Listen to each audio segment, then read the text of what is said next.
Here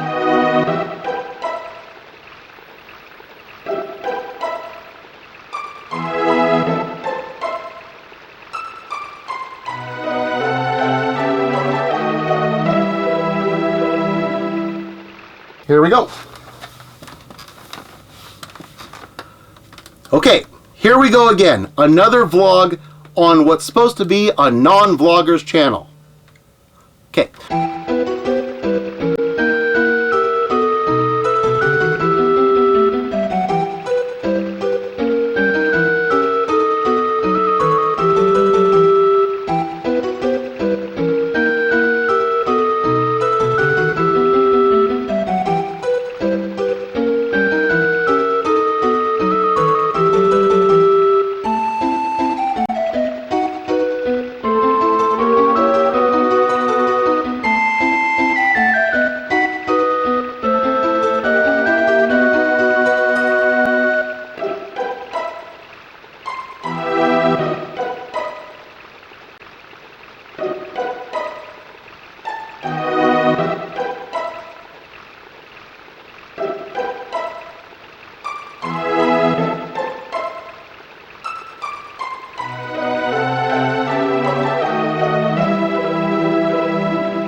I decided to go ahead and poop out this review for you because, well, I was a little hard on Armake in the comments of his review, so I figured I'd make it up to him by doing a related game in his style.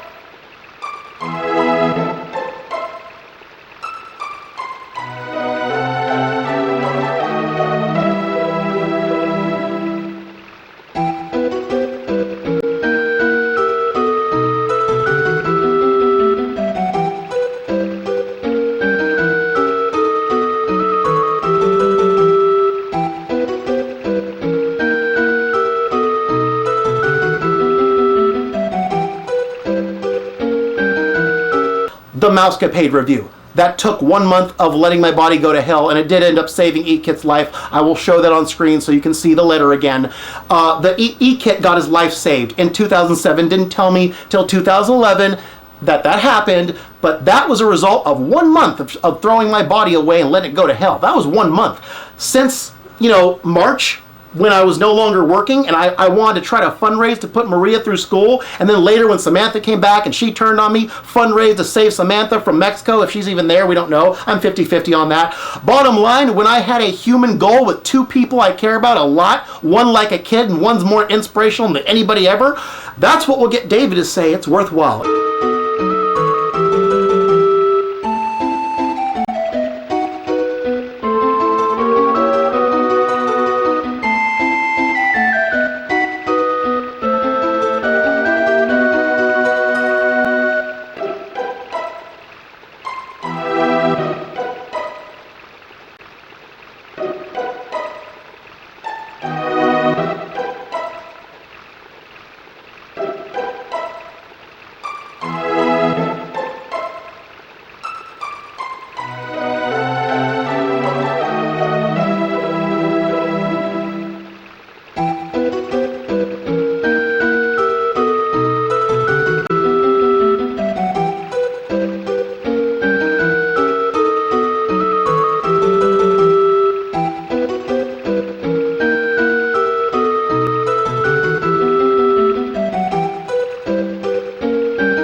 was full of the innocence the youth and experience bring. David knew he could help but get through so many trials that the world would bring. Another friend from his high school, they once had a fleeting romance. Life threw her so many curveballs, she passed up on the perfect chance. But Veronica wronged him the first time they met. Soon the tables would turn. He worked tirelessly when she was near him. Blood, sweat, tears as he earned. The first will be last and the last will be first. These were the lessons they learned. David's playing Jesus, self-sacrifice, time after time playing Jesus, putting him first, true to his word, playing Jesus. He's got your back again. First will be last and the last will be first. These were the lessons they learned. First will be last and the last will be first. These were the lessons they learned. David's playing Jesus, self-sacrifice, time after time playing Jesus,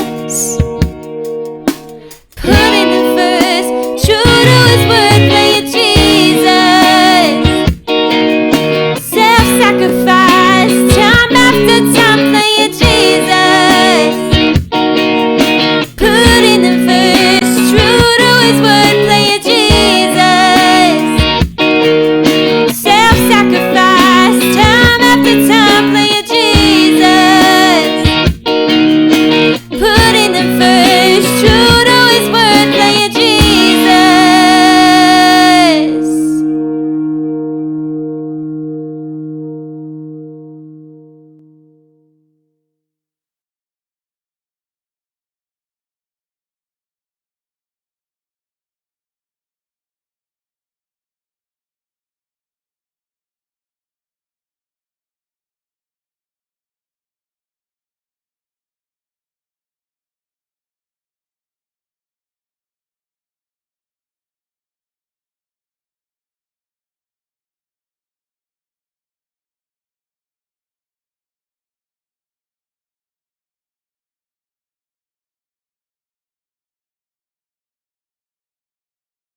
That's on.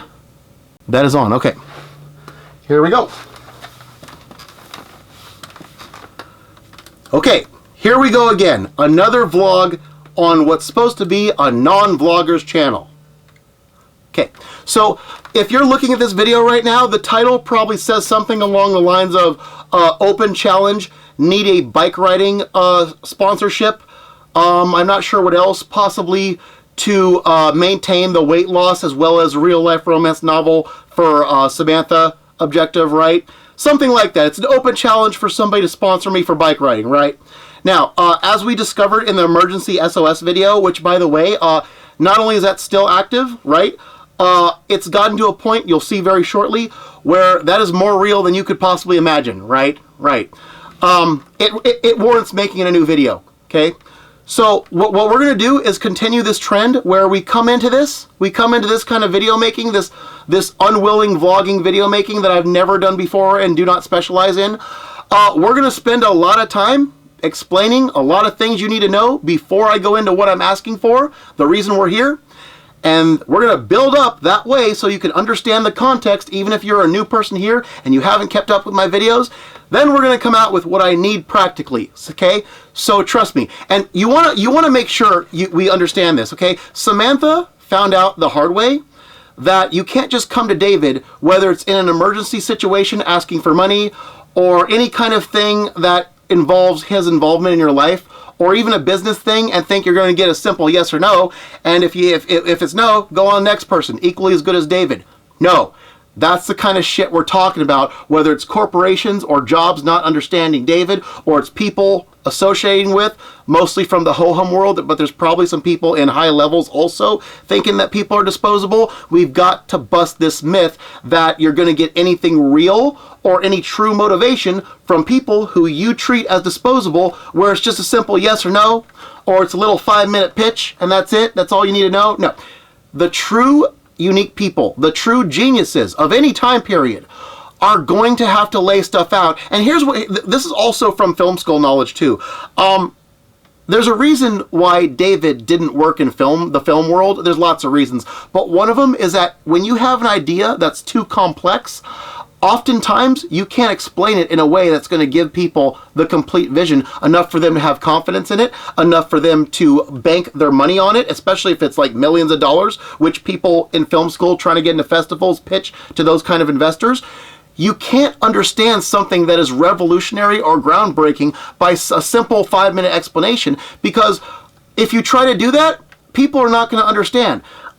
Some of the most revolutionary visions that's ever happened are stuff that people pass because it's not what's familiar with them, right? It's not what's familiar, it's not easily understandable. But here's the thing, the familiar stuff, if it's too familiar or too easily understandable, what happens is it's not special. Because if it's too easy to understand, if you don't need to see an actual big production or project or business plan, if you don't need to see it actually happen in order to have faith in it, then anyone can come up with it.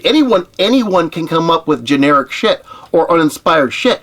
That's why a lot of Hollywood is not inspired, because they want to put their money on what they can see in advance will make them money. They don't want to do the actual gritty work to find out what's behind your vision and know all the little details, because not only is it inconvenient for them in their little, world where they're getting bombed with all a bunch of shit, too much shit to handle, right?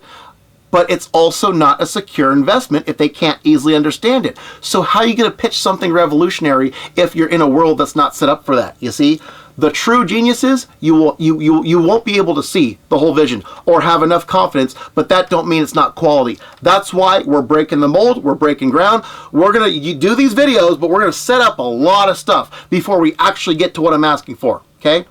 Hold on.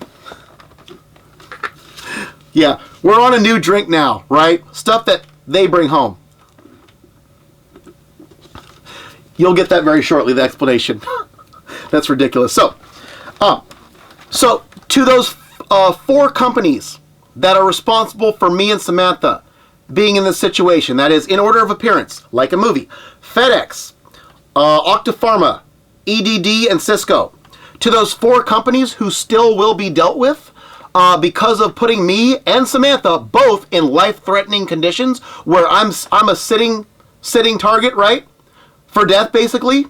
And Samantha, she is also claiming life or death, and now she's actually believable given our interactions over time, despite falsely appearing scammy, right? This is what I call, I want to say Dino Tail, but there's more than just that. Who here is familiar with the RPG Chrono Trigger? I know, my gamer audience is the only people who's going to raise their hand, okay? Okay, so let me explain this for you non-gamers, all right? Chrono Trigger, I'm going to add some video. This is going to be a production, as much as that drags out the time. I hate that shit. Not a standard vlog. Chrono Trigger is a Super Nintendo game. I believe it came out in 1992. I could be wrong. And it was one of the best, it's recognized as one of the best RPG games of all time. Back in the day, Super Nintendo. It was around the time that the world was, 1999. What am I saying? Wait. Okay, it was about, it was 1992-ish, and it was about the 1999 upcoming, right? The world changing to 2000, and they made a plot based on what would happen when it changes to 2000, all that stuff. But in a Japanese medieval sword-like context, right? Bottom line, in Chrono Trigger, one of the best RPG games of all time, there's a certain kind of a... Danny, are you making noise? I have some production crew. The cats. We'll get to them. Okay, they're not the main focus here. They're making some noise.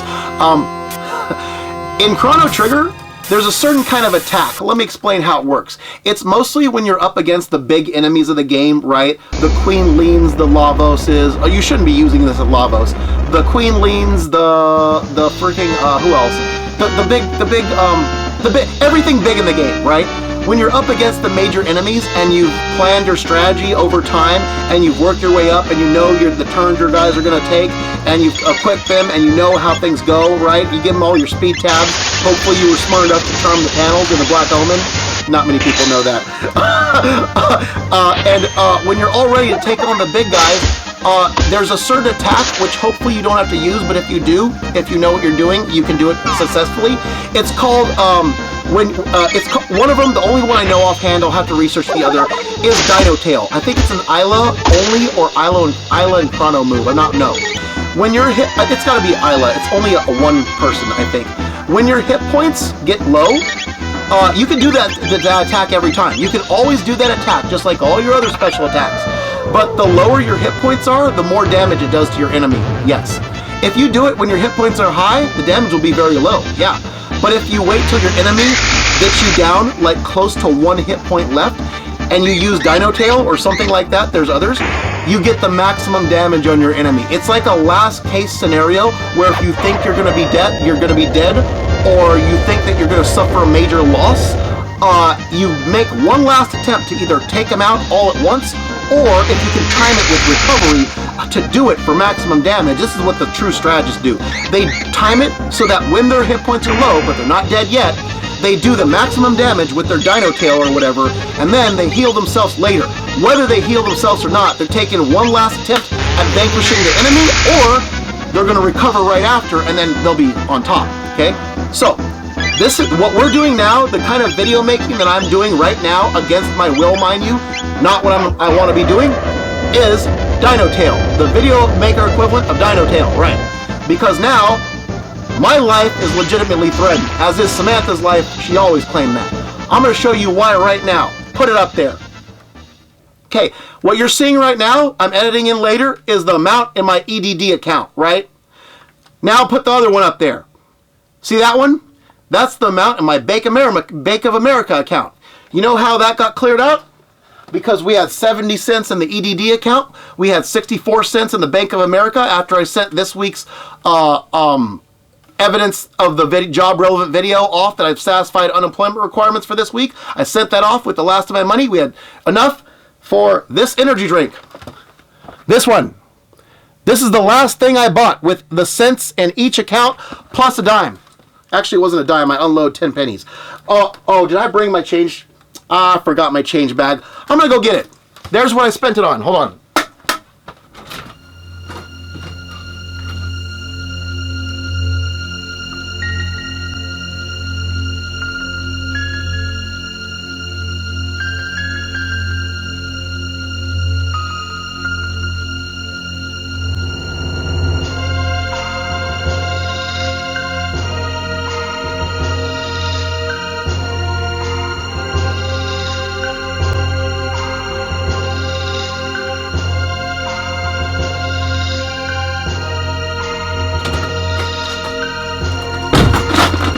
Yeah, we're not cutting any of this. If I don't have a staff to make sure that I have all my props ready, we're gonna show. We're gonna show the blood. Is the philosophy.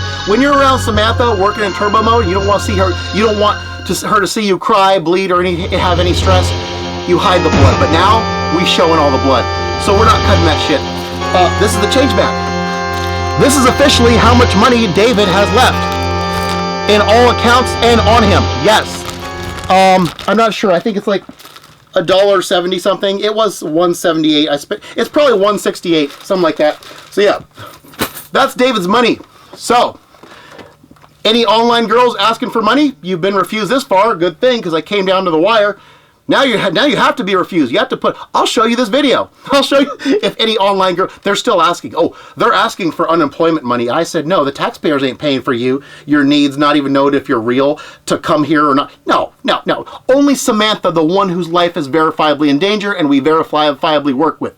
She gets help. Online girls, they've been shut out for long, and they are still asking. Yes, they are. Kaylin is just. I'm sorry, Kaylin. It's your fault, dude. Don't ask. I'll show you this video. So what you just saw, those two account numbers, those double donut holes, right? Plus that change bag, that means David's life is officially in danger because of stuff we mentioned in the emergency SOS video. That's because of Samantha, because she hasn't been. okay, we believe she's false. We don't know for sure, but she is legitimately believable among the people who know her of falsely appearing scammy. Okay, I really think, honestly, that she doesn't know how to conduct herself in the modern world, and she's on the level of a disabled person stuck in another country, right? That's what I think. Okay, it's tentative, but I'm gonna go with that because that's what's provable. Okay, that's what's provable to an ordinary person. So, because of her not getting how to do things right and not getting that I can't go and do illegal shit to get money, and I can't force these people who are doing all this misconduct, like EDD and Octapharma now, like FedEx before when we got, that are responsible for getting in this situation, like Cisco, who could have saved us, but they got misconduct too. I can't force them to act differently to make sure that we save both of us now. The most I could do is make stuff like this and put the squeeze on them, perfectly protected by First Amendment rights. Samantha doesn't get that. She thinks that her privacy matters more. She thinks that what people think of her matters more. One of the people she wanted me to pay was $300 for some online bully, which she didn't show me evidence of. She just says, hey, pay him so he stops bullying me. No, David can say, put up with that. Let me put you up with what you just saw in the emergency SOS video, which was the beginning, an hour and 21 minutes of I almost said pants search, of Inspiration Search 2022. Yeah, that's, let me put you up, and whatever he says by comparison will be diminutive. Yes, David can solve all your image problems if you're a fire star. Oh, especially a fire star, but anybody, Jennifer, anybody who's down, especially if you're a woman, that's his wheelhouse, right? Even guys too. But like, dude, like, come on. I'm sorry. David can solve your problems, okay? He can put you up, or he can put you down if you fucked him, like the 4 companies. So, hey. So yeah, we're here against my will. You know what I should be doing? I should be doing what I set out to do on the day before Inspiration Search, October 7th, where just before the day changed, I'm going to cut to the video. I showed me stepping on the scale for the first time since I practically weighed myself since getting fired, right? I weighed myself at Octapharma. I was 230 at that point. I went up to 244. I went up 244.8, and I said, okay, Samantha just requested to be my newest FS1, coming from FS2, right? She had just taken the 800. I will post this on the screen again. She had just taken the 800, agreeing both to get to my door on that money and also to be in my videos and see what it's like to be an FS1 to David. Romantic, wife-like, goddess. But this is for teaching. There's a video about people who mistakenly think it's to get a girl. No. If that happens later and legitimately by earning over time, which this is also could be a part of. Right now, it's teaching via romance, which I can do, right? As well as other teaching. Like with Maria, it's not romantic. It's just like father figure type thing. That was our deal, right? That requested by her. So, again, Samantha agreed for me to show her what I can do and to get to my door. Now, that gives me license forever, just to let you know, regardless of whether she turns. And again, did she get to my door? No. She hid the fact that she has some sort of medical situation befall her and use that 800 to survive for a while. She should have told me right away. Did she? No. We covered this in the mentally incapacitated video. You can verify this. She said she wanted me to pay 300 for the bully.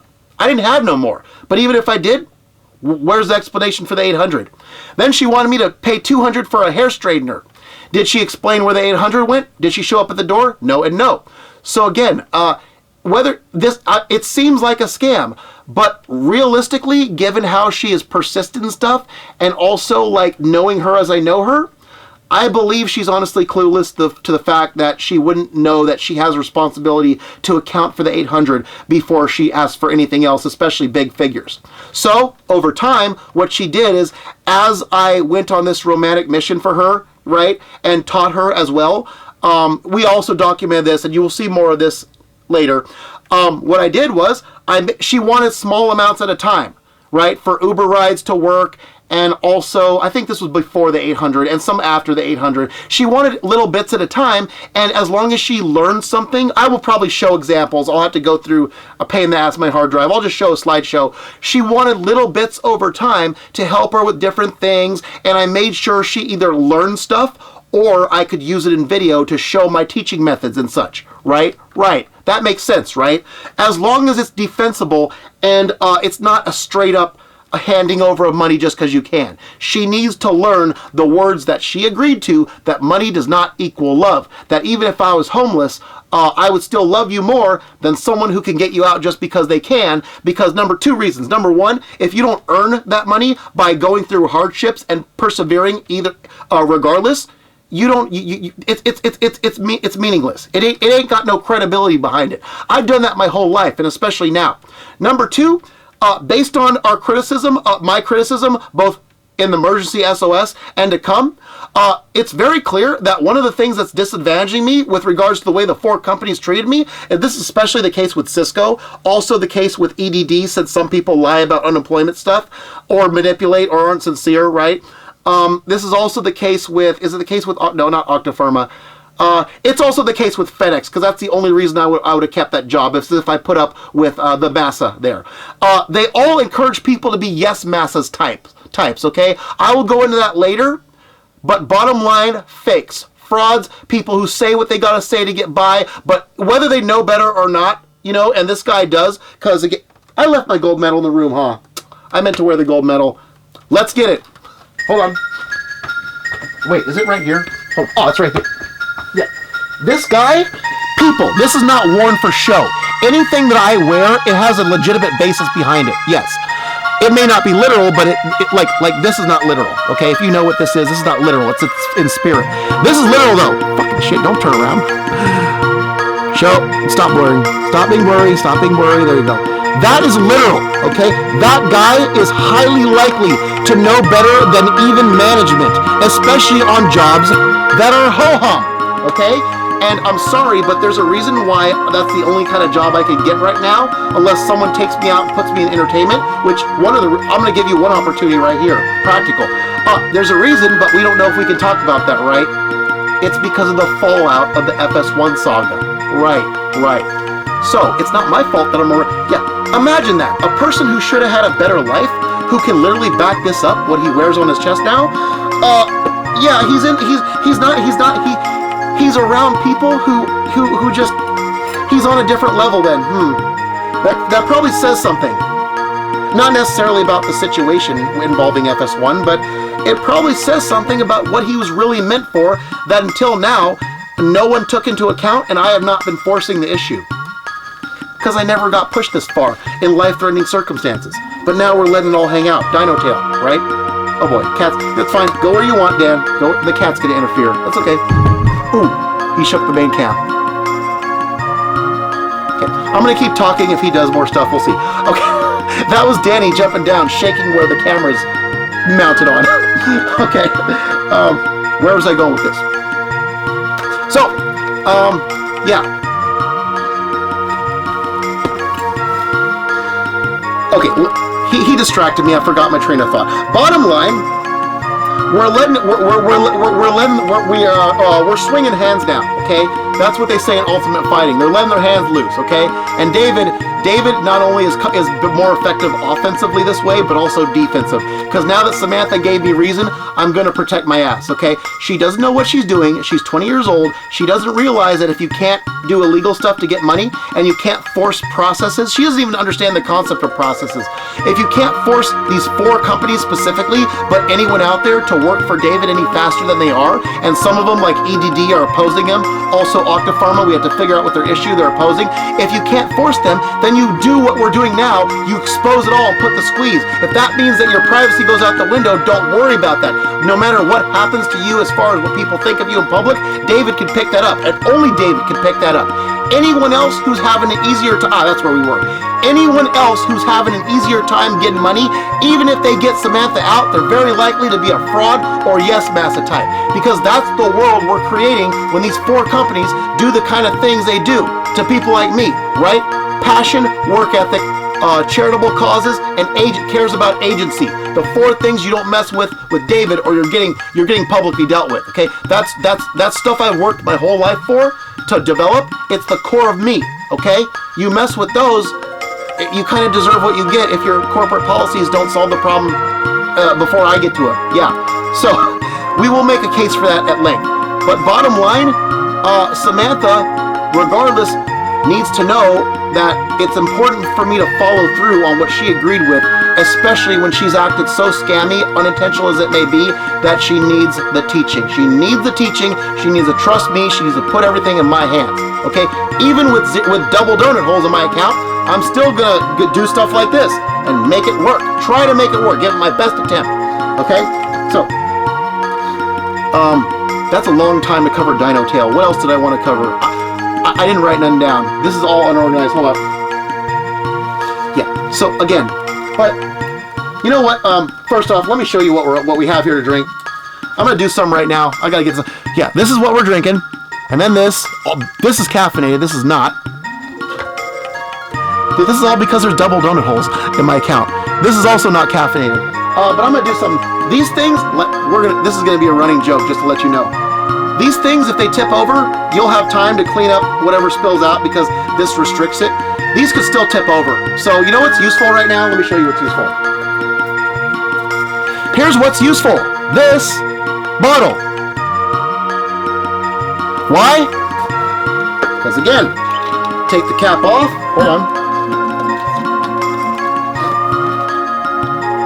Can you see this? Okay, pour the drink in here.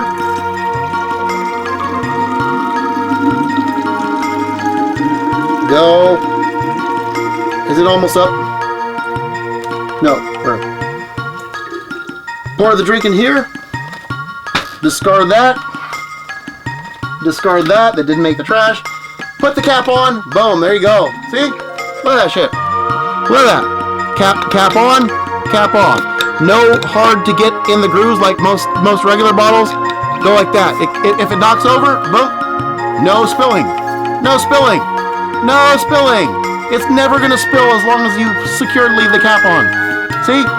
That's why this is useful.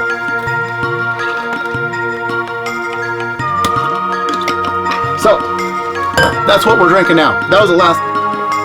This was the last energy drink David's going to have in a long time. Yep. Oh, that doesn't go in the garbage, huh? Recycle. Okay, so. Yeah, I just had to get that out of the way. Just so you know that it's the real deal, okay? Don't anyone ever come at me saying he's playing this up for image. No, I don't do that, okay? We're gonna throw. If you think that the fact that I'm not if you think those double donut holes are not real, ooh, we're gonna throw down over that. Yep. David's actually gonna. You know what this is? I'll tell you what it is. Oh wait, hold on. This relates to biking. Hold on. Okay, so this is what we call a fast, okay? I'll dip into this before we deal with this in the biking terms. When you are deprived of something, whether it's intentional or unintentional, it's called a fast, okay? In terms of religion, religious people will tell you this.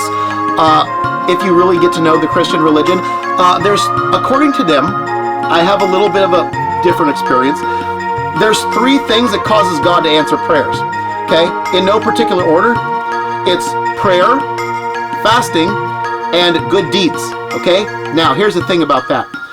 In my life, I have unintentionally specialized in one of those things to the extreme, like a juggernaut. Okay, the other 2 I have not. One of them a little more than the other, but one of them not unless it's on demand or I really want something really bad. Okay, and even then I don't know. Okay. Which of those things you think I've specialized in unintentionally all my life before I read that once upon a time? I can't remember when. Do you think it's prayer? Do you think it's fasting? Or do you think it's good deeds? Which one do you think David is like the most biggest juggernaut on the planet on? Which one? Okay, if you got this wrong, you don't know David. It's good deeds. Doing good shit. Look at the hat, dude. We had to finally put this on a hat so people know it. Look. Do good shit, no strings attached. DGS NSA. That's my own little movement, okay? If we're gonna subscribe to the whole movement theory. Okay, that's been David's motto forever. We just didn't know that there's a need to bring it to people's attention, because in the year 2022, apparently it's foreign to people. They don't understand why someone, but here's the thing. Prayer once in a while, but I don't really officially pray unless I'm in church. My prayers over the effective prayers have been what I call open air prayers, where you don't do the sign of the cross. You just talk to God out loud, or you could talk to him silently, but I tend to do it out loud, and historically, it's usually been during bike trips or a walk, mostly the walk. The open air prayers actually have been most effective. In fact, I don't want to get into details, right? Because again, we don't know what's legally safe to talk about with regard to this subject matter. But the most unintentionally effective open air prayer that I've ever made that was answered exactly as specified, not knowing until later on when I got home, was on May 2nd, 2011. That's one of many reasons why that is the holiest of all holy dates, and will only be topped when I actually marry someday. No, at no point in the history of humanity will what happened to me and someone else on May 2nd, 2011, it will never happen again in humanity's history. Ever, ever, ever. Statistically, improbable. Everything else in the universe is more statistically probable than what happened that day for me and someone else, okay? So, that was the most effective, the most unforgettable and example of an open air prayer that worked. There have been other open air prayers, but that's how I do things. Not frequently, not even by intention. That's just, I have experience with that. Fasting though, only 2 times I've fasted. Once was when, 2 times I remember. If there's any others, I forgot. Once was when the Damara suspension at FedEx happened. That was the second made-up report that was legitimately made up. An attorney says they can't do that, but they did. He thought I was lying and didn't tell him everything. I said, no, I told you everything. He says they can't do that. That's unfathomable. The Damara thing. He was more pissed than that than the Samantha thing. And we all thought she was, yeah. I fasted as much as I could for like 3 days. Wait, well, how long did I go? 24 hours, 3 times. I couldn't do over a day. 24 hours, I drank nothing but soup broth, like chicken broth, other stuff that doesn't count as because I wanted the FedEx job back so bad. I wanted to make sure that was not the end of it. That was like in December 2020 to January 2021, somewhere in there. Yeah, I actually wanted that job back so bad for maybe 3 days, 24-hour periods during the 11-day suspension. I fasted, yes. Suck on that, FedEx, if you think that David didn't have passion for your company. Yeah, why in the hell would... Yeah. So yeah, David, that's how much he wanted that job. Well, that didn't make nothing. That has made nothing so far. That didn't make the report. That didn't make the alert line. That didn't make nothing. They're finding out for the first time right now. Yeah, that I fasted. That's... So... But also there are other types of fast. This whole not having money thing, where suddenly David, the big high roller that everyone thought had money, he don't have no money no more. Well, guess what? That's a fast. It may be unintentional, but that's a fast. You know what else is a fast? That again, we'll get into this later. Bike riding everywhere, which I've been doing since college. I haven't driven. I don't even know how to say it right. Have not driven a car. Well, I have in training, but not to get around. No, and I'm not going to, too. If I know it saves me money and can contribute to weight loss to bike, I'm not going to. I have extensive experience fasting. That's a fast, too. Most people drive everywhere. But if you deprive yourself of something that most people do, and you take the harder route, you get stuff happening that wouldn't ordinarily happen. And I don't want to... There were some stuff that happened. I'll go over some of them when I get to why we're here. But for right now, that's also a form of fasting. That you don't have to deprive yourself of necessarily food. Okay? It's other things that are common to most people that you go without, whether compulsory or intentional. If religious people will tell you it has to be intentional and it has to be coupled with prayer, maybe, but not necessarily. God acknowledges when you do something that's in His will, regardless of whether you make Him a part of it or give Him overt credit. He's smarter than the average bear, so to speak. Not enough religious people think that. It's shocking. Not enough religious people give God credit for being smarter. We'll say smarter than the average deity. How about that one? Yeah. He's smarter than that. He's smarter than all of us. Let's not get into that. So, that's what this is now, unintentionally. It's a fast. there's something else I want to get into before we talk about why we're here. So, bottom line, let's go into why we're here. We've postponed it enough. Okay, here's why we're here. So, I'm actually going to shine a light on somebody else in my life, Jennifer, okay? So, yes, I know what I want to cover. We'll segue into it this way. I want you guys to understand what motivates David the most, okay? We all know that David is motivated by a fire starter, right? FS1 would be wife, romantic, mother of kids, goddess to worship in heaven forever type, right? Right, okay? That's up for grabs. Still up for grabs, okay? FS2 is antagonist. That's like Samantha before she confessed innocence, and we all thought she was the devil, and I was trying to show her up, working hard intentionally in front of her, like as if Tanya Harding came around Nancy Kerrigan, forgot all the things she did to Nancy, and Nancy just said, "What the hell's wrong with you? You forgot what you did to me?" And then turned on the jets, right? That's Samantha before she came back to me and came clean multiple times over. The last time in graphic detail, right? Okay. Maria, FS3, like a kid, okay? She's the desire to protect and provide for because she didn't know a lot of shocking things about life. Let's go over it very briefly. Didn't know who Michael Jordan was. Heard Michael Jackson's songs, knew who Michael Jackson was, but wanted me to introduce her to his songs for the first time. That counts. The one I forgot last video was Greyhound Amtrak. She didn't know what Greyhound or Amtrak is. And she's lived in California for a long time, okay? She knows Bart, thank God. Otherwise, the Men in Black are going to pick her up for observation. She knew that one. She laughed at me when I asked her what Bart is. I said the Men in Black, if they're real, they're going to come get you. If you live in California, you don't know what Bart is. And I told her, if you want to get out of their facility, have an oral dissertation on Citizen Kane ready to recite. Like a memorized college essay, they'll let you go. That's what... That's what I said to Maria. If the Men in Black ever come to you and think you're an alien because you don't know what Bart is, tell them an oral dissertation on Citizen Kane. That'll get you free. Okay. So there's Michael Jordan, Michael Jackson, Greyhound Bart. Not knowing what MRS before a woman's last name is, Mrs., right? She didn't know that. She knew Miss. She didn't know Mrs., okay?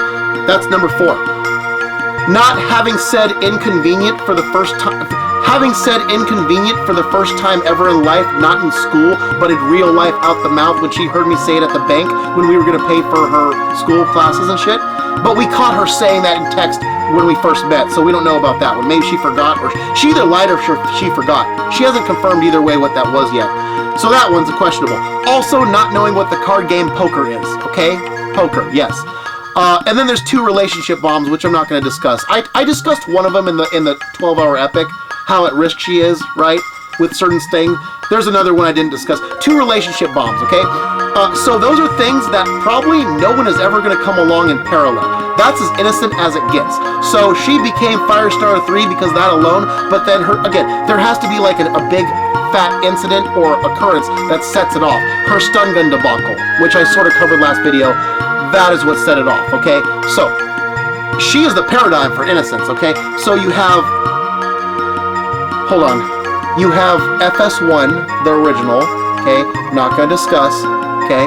You have Samantha, the perfect antagonist, innocent as she may be, not correcting the lie is what made her an effective antagonist, right? And then you have Maria, the ultimate kid-like figure, innocent, okay? Those are David's current Firestarter categories. Any one of those people, not necessarily the people particularly, but anyone who comes along and effectively emulates what those 3 are. I have a hard time with this. Anyone who comes along and effectively imitates what those 3 originals did for David, they are a Firestarter. Okay? Those are the renewable types, the ones you can draw on any time. It's very hard. And here's the thing. The problem is that now that we know what the categories are, and we know, this is annoying,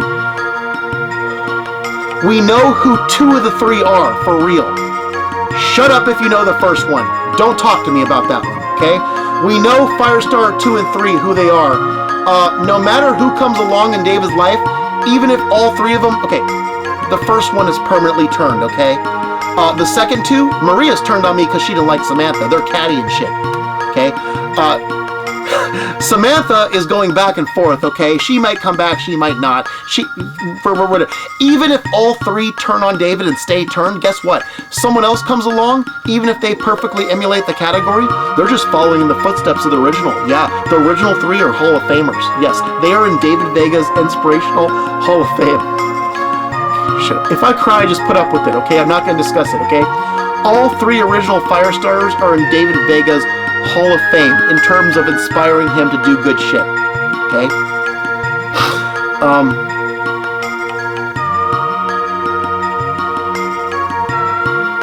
If I cry, put up with it, okay? So,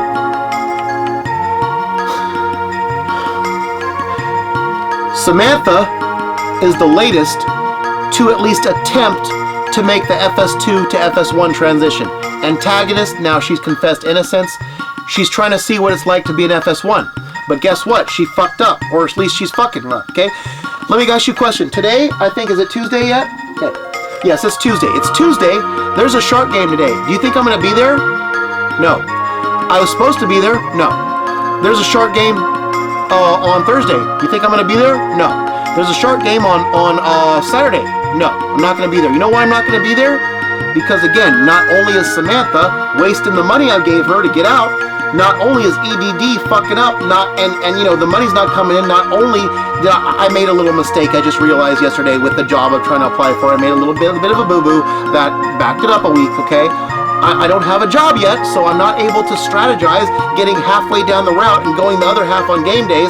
So I'm not going to be there because I don't got the money to go to the game, stand for the anthem, think about Samantha and what I did that no one else in the world would, my American dream, and cry my eyes out, which naturally happens, okay?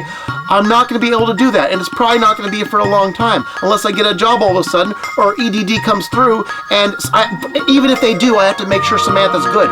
If she still needs help, I need to make her prove stuff, and we'll see what we can do for her, whether getting out or maintaining little bits at a time. So, bottom line, I'm probably not going to be back in a shark game, no matter what I set out to do. So, here's the thing. Because Samantha messed up, because those 4 companies fucked us to where I don't got no more money coming in, I can't eat. Okay, I'm gonna try to do the Shark Tank and back bike ride, right, without actually going to a game just for weight loss if I can get time. But because, think about this, I declared a weight loss journey on the day before Inspiration Search, October 7th.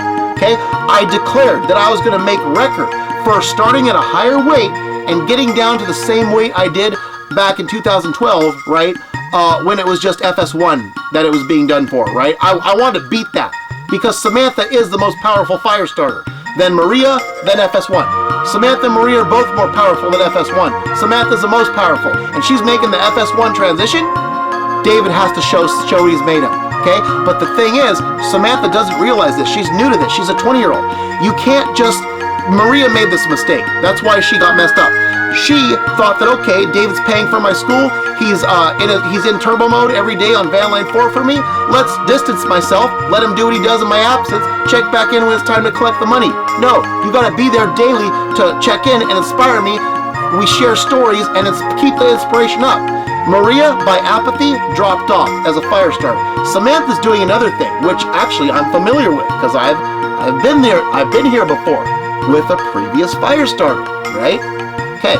Samantha doesn't get that David is in control of the standard by which love is measured, okay? David is the one running the show when it comes to showing you how special you are and what he's going to do for you, okay? Samantha has sort of ruined my early attempts to attend the shark game, which is why I had to block her a couple times, and she freaked out, like, oh my god, why are you blocking me? Why are you blocking me? I'm blocking you because you're doing the same thing I've had that happened before, right? She comes out and she'll say certain things like that sort of like act like, even though she knows what real love is, right? She knows certain things that are real love. She'll still act like I gotta prove myself with money, right? Okay, you don't do that.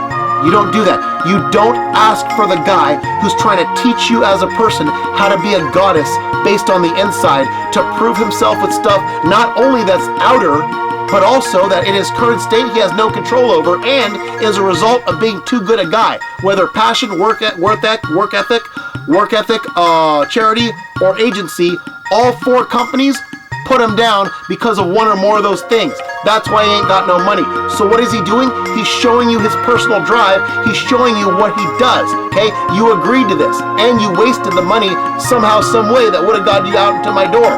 So you're gonna let David run the show. You're not gonna interfere. She interfered enough to where it's the same thing. What happens is, I'm speaking from experience, 2012 and 13 specifically, also 14. If you, I'm going to cover this in the conversations. I have to release the conversations me and Samantha have, censored as they may be, for my own legal protection. That will come up. That has to happen for my own legal protection, right? In case she turns and for the wrong, it doesn't matter why, in case she turns, and especially for the wrong reasons, if it's for the wrong reasons, okay? When you have a guy who knows what he's doing, he knows how to really prove himself as a person and show you how special you are on the inside, and he's got super romantic talents, he has to be mentally in the zone, okay? For her to know that I'm doing this shit for her, going out, losing weight, 60 miles as often as I can is the goal.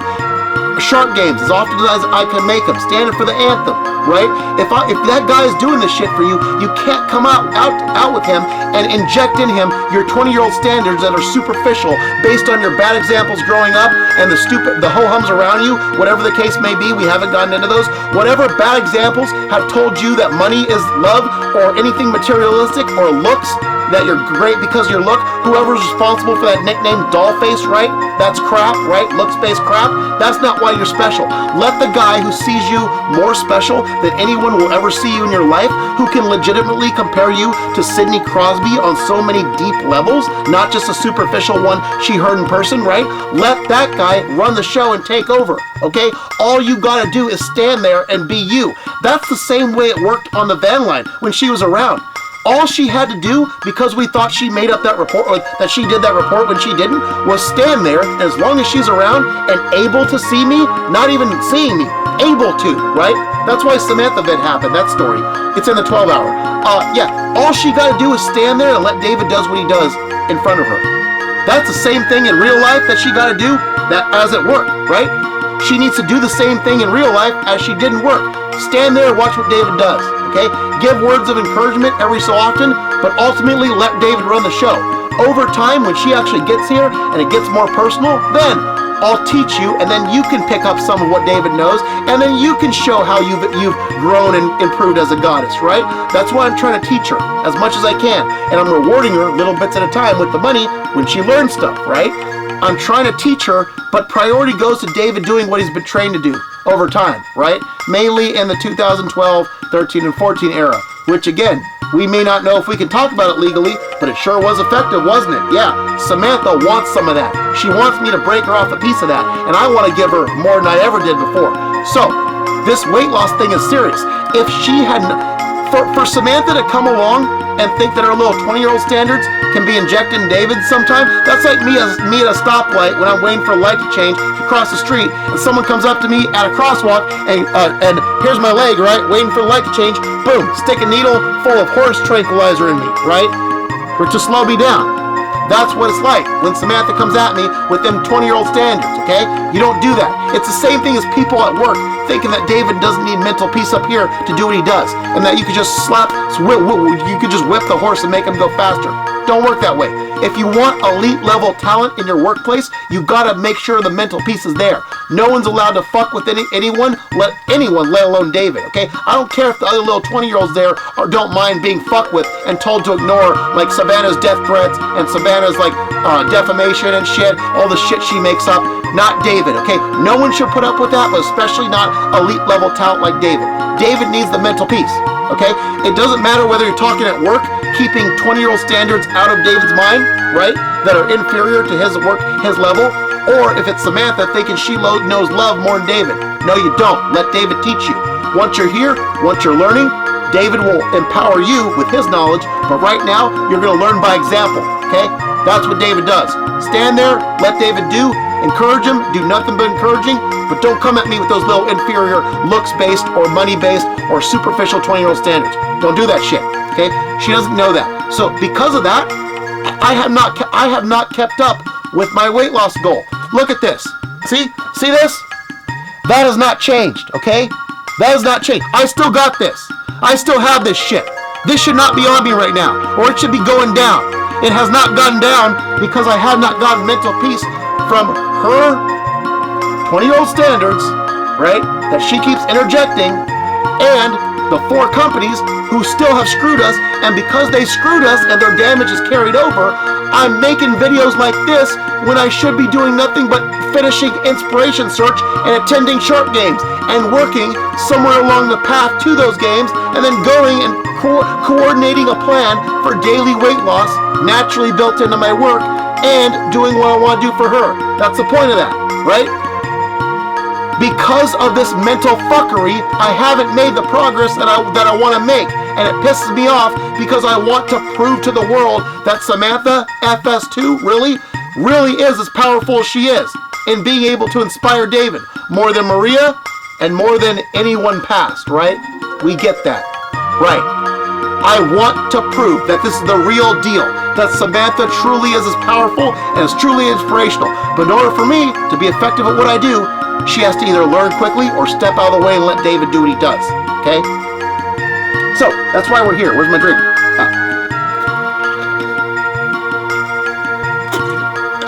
So, that's why we're here.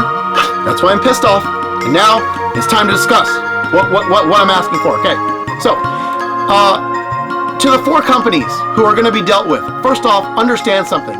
That video dealing with what you did to put both Samantha and my life at risk over time, and mine currently, right, as probably Samantha's currently, that's going to happen no matter what. But here's something, even if I get distracted with what I'm about to propose, that's still going to happen. But you know what can sort of lessen the burden? Here's what can lessen the burden. Get someone to sponsor me. Get someone to sponsor me with some sort of bike riding program where an official company, product, or sponsor sponsors both not necessarily my living situation, although that would be great if some high roller did that, but the daily money that I need where EDD is failing, right? The daily money I need where FedEx and Cisco, any job is failing. The daily money I need where Octapharma failed and I'm trying a new place, but I don't know if that's going to happen, right? Somebody sponsor me with the daily money I need to fully commit to my weight loss goals. Like, let's forget this job thing. What if we just forget this job thing altogether so that the sponsor takes care of all the living and daily expenses? Not even like, because if I get a sponsor, these people will back off. Yes, because we got the living situation. No rent. Okay, no rent, no mortgage. David's got that. We got the food, unless it's a food company and they want me on their food. That's fine. But even if it's not a food thing, got the food. Okay, we just need supplements and daily expenses that EDD would be, but is not providing me. All right, and the shark games. Okay, that's part of it. Standing for the anthem, thinking of Samantha and what I did that no one else would. Right, that's part of it. So it's not even full ride. It's like, the living situation's provided for. Unless you're a food company, you want me on your food, the food's provided for. The bills are provided for too. All we need is literally the shark games, the daily store stuff, you know, just occasional optional groceries, emergency shit, and just like occasionally, if we still want to save Samantha, you can either save Samantha yourself or let me pay little bits of money to her as she learns shit from your pocketbook, not mine, because mine is double donut hole. Okay, get me to be sponsored by a bike riding company, and that'll do it. That will cancel out the need for David to work, and I'll be able to report that to EDD as, hey, would that qualify as a job or an educational program? I would have to figure it out. It would either qualify as a job via sponsorship or an educational program, right? That pays enough to do what I do, right? Yeah, it's not that bad. That's the answer.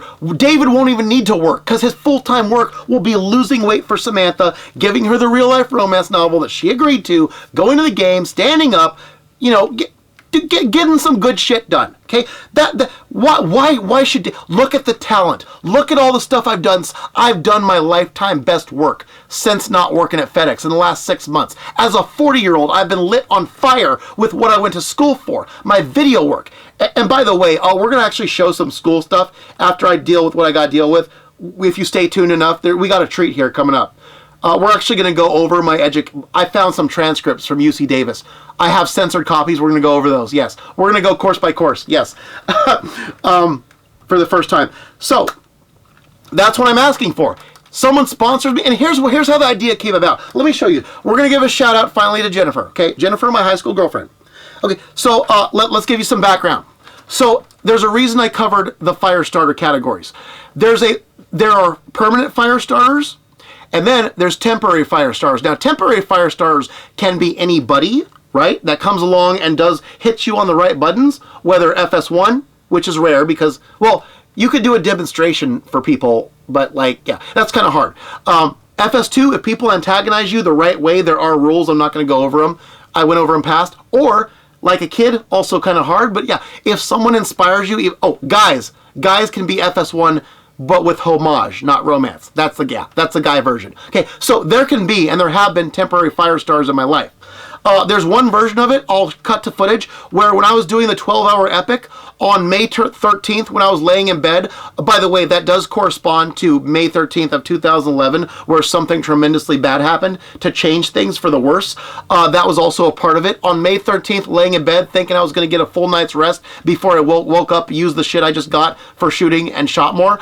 I discovered laying in bed that a movie version of Firestarter was made, like a horror movie by Zac Efron. I referred to this in my Lifetime Epic.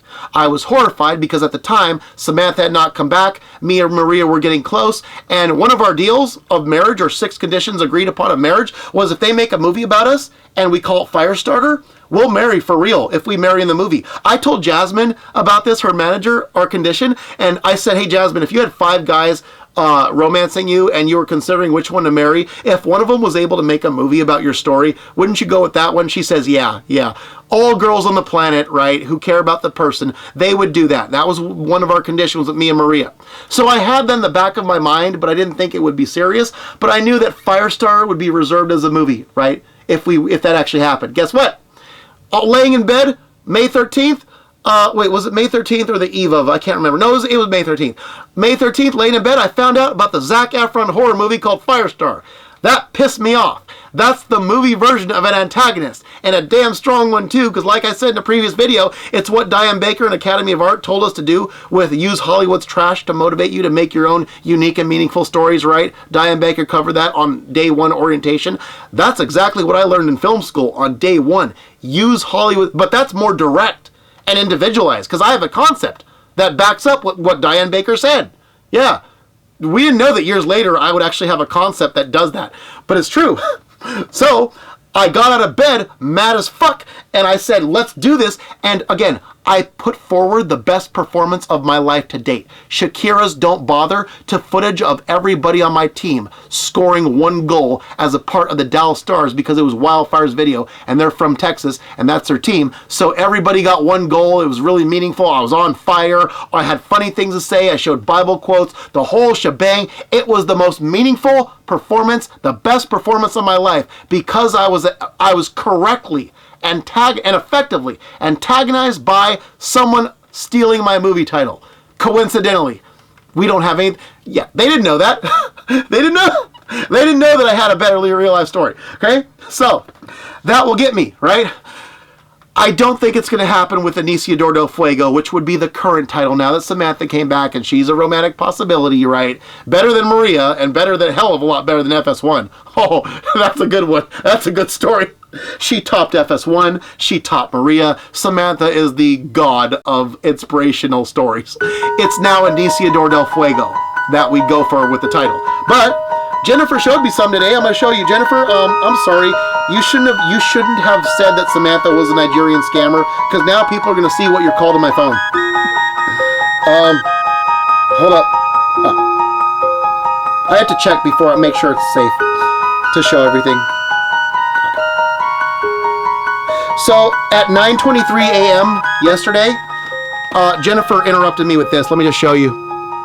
First off, Jennifer, can you see that name?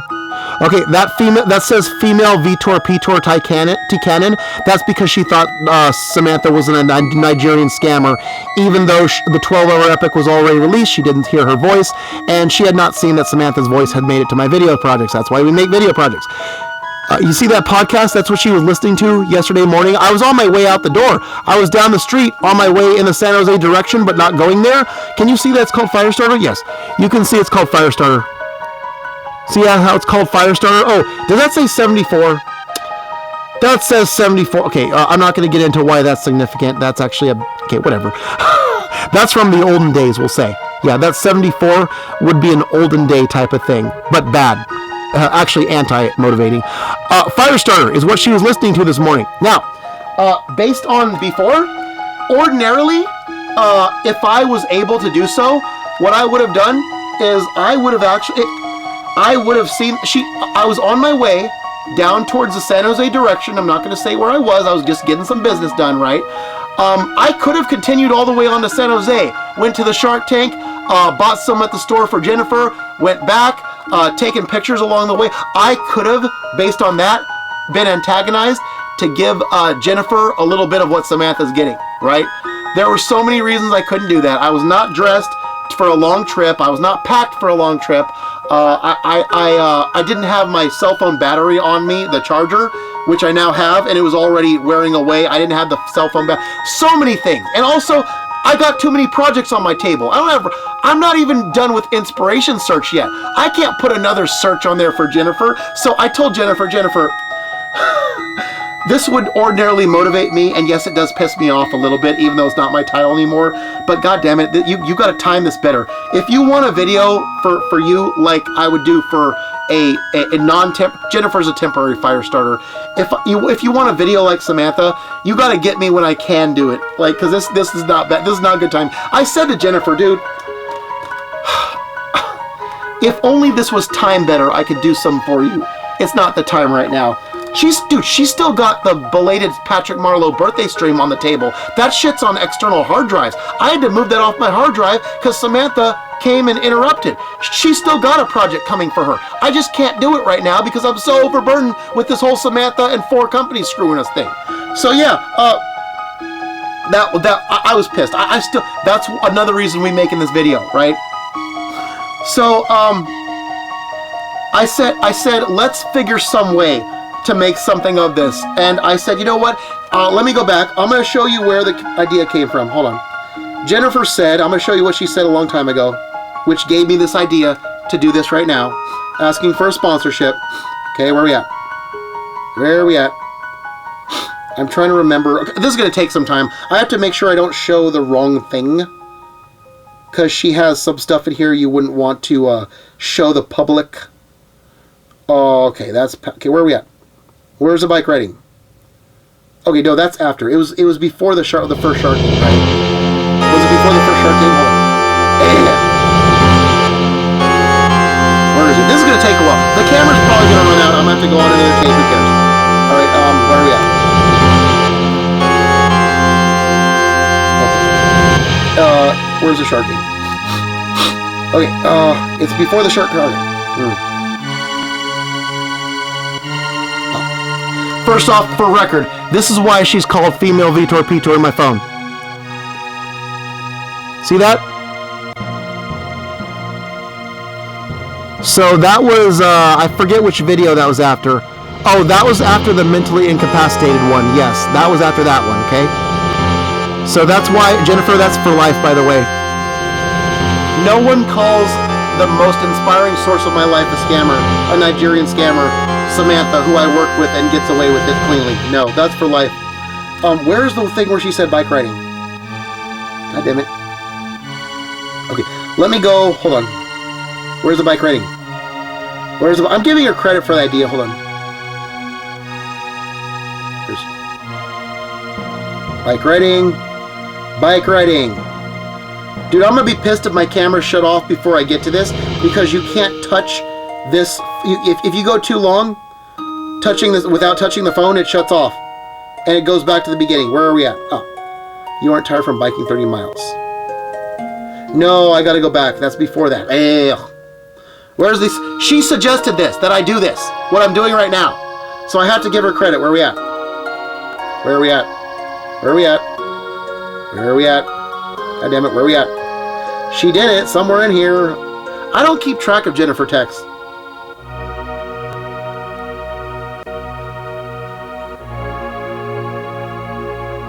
Oh, you know what?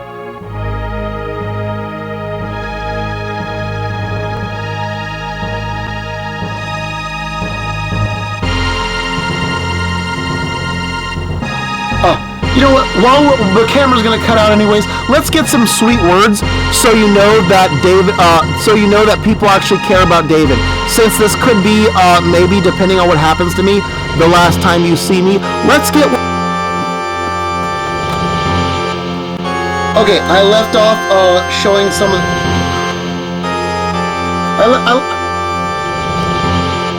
All right. Here again. I left off. I'm gonna make sure we get this. There's Jennifer, right? That's what David's former high school girlfriend, or what his high school girlfriend has to say about him. Keep in mind, she is one of the most notorious flippers on my NHL hockey team of special people.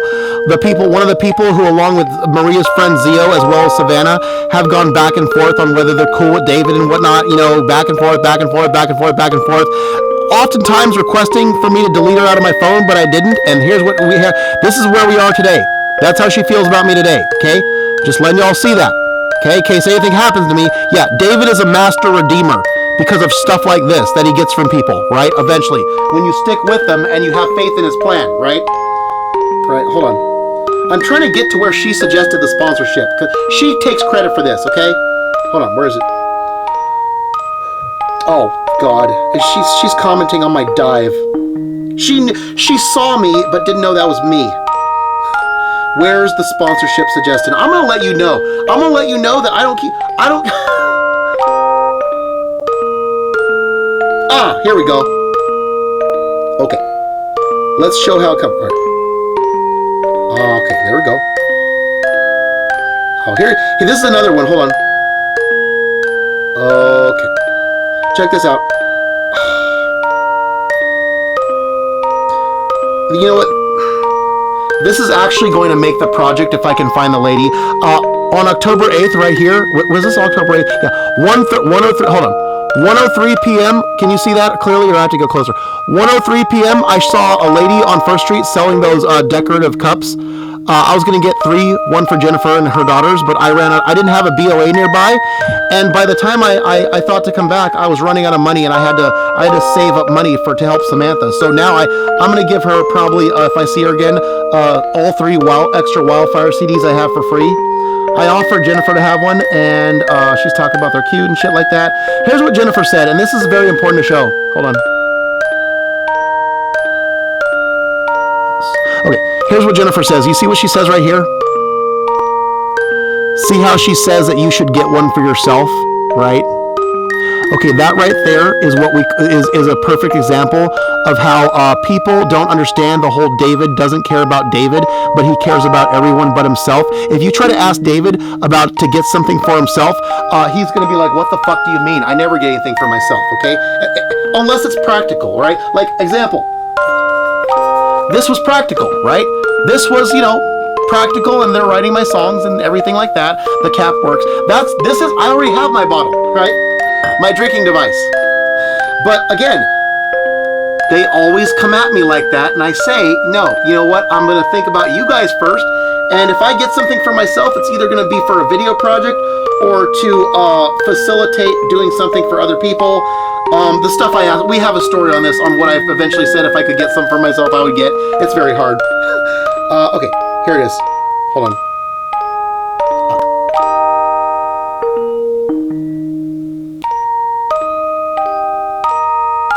Let's just show where it came about. Hold on.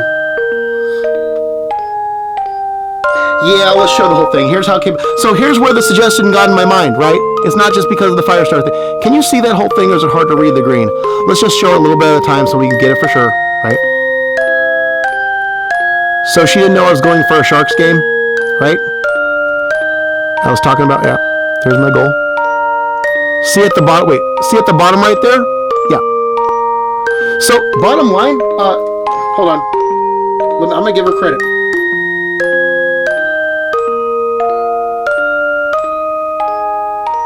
Yeah. So, there we go. Wait, hold on. Let me make sure it's, yeah. I'm going to just show the mileage. I want to get the mileage in here. This is why Jennifer gets credit for this idea, right? There. I told her about the mileage that I used to do back in the day, Hayward to Conquer and back, 60. hey, where I am to the Sharks game and back, also exactly 60, just in the other direction, south, right? And she comes out with, you should get sponsored by a bike riding company. And what did I say anything? Oh. Yes, hold on. Let me see what I can and can't show. Oh, I can't show that one. Hold on. Okay. Let's go like this. Let's cut it off right here. Hold on. Okay, there we go. Yeah. I have to see right there at the bottom? Can you see that? So she's talking about with my YouTube channel back, I should go for sponsorship. Yes. Yes, there we go. So that's why Jennifer gets credit for this. Now I'm officially asking for something based on what Jennifer said. Ooh, I can't. God damn it. Hold on. How do I show this?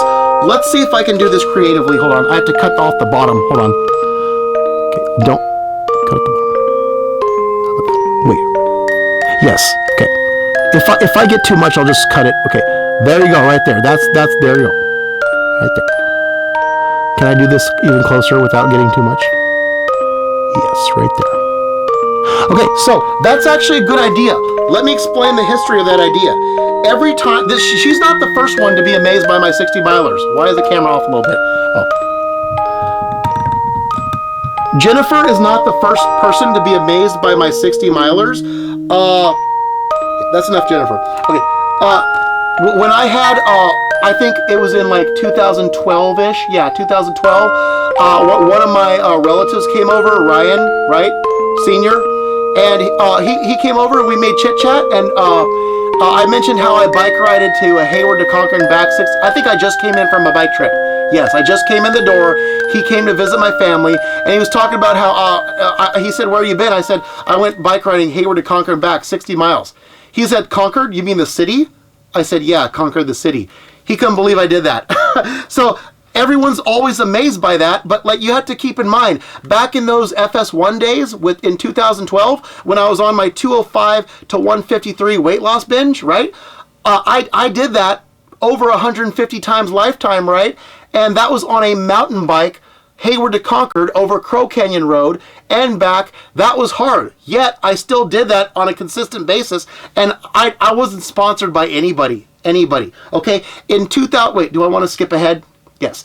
In 2013, I tried to get an ambassador program with Vegas Sport. I tried to apply for an ambassadorship because Vegas Sport is a vegan protein company where Brendan, it's not my company. I wish it were. I'm not too committed to veganism, but I can do it if I'm sponsored. It stands for vegan, but if you cut off the N, it's Vega. That's the whole idea behind their name. I tried to apply for an ambassador program, but let's just say that I believe it was messed with, right? That's why I know, based on experience, right, that Samantha can't be doing this whole shoot horse, when David's doing his shit he's trying to do for you, shoot horse tranquilizer in his legs and make him work through difficulty, right? I know, based on that period of my life, to cut that shit out before it starts. And it, again, with Samantha directly communicating with me and being provable, I can tell her right off the bat, no, here's what I went through before. It's similar to something I know. You're not going to do it. Here's how it plays out, both now and over the years, okay?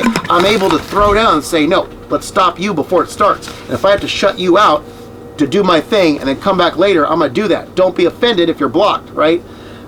She freaked out when she got blocked. They all do. So yeah, that's sort of the gist of why that didn't work out. At least I believe, right? Here's the thing. I always needed something like that. Now that was sort of like a competition.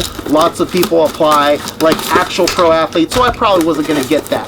But now that I'm officially putting myself out there as an amateur philanthropist, and my life is now at risk because it's a risk to be out of money around here, if I'm not going to work, or if I'm going to have too hard of a time finding work, or it's not going to play into my plan of going to the Shark Tank and back and halfway there and shit like that, I need an alternate way to get by and a purpose to do it for. This is the perfect time when I'm on my last strings for someone to hold up.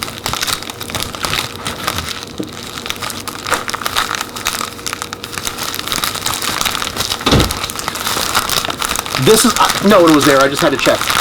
This is my perfect time to be on my last string and someone to say, hey, let's get in, let's sponsor this guy. Let's freaking at least save him. but then help him save Samantha at least little bits at a time, if not all at once if we can, depending on who does it. Okay?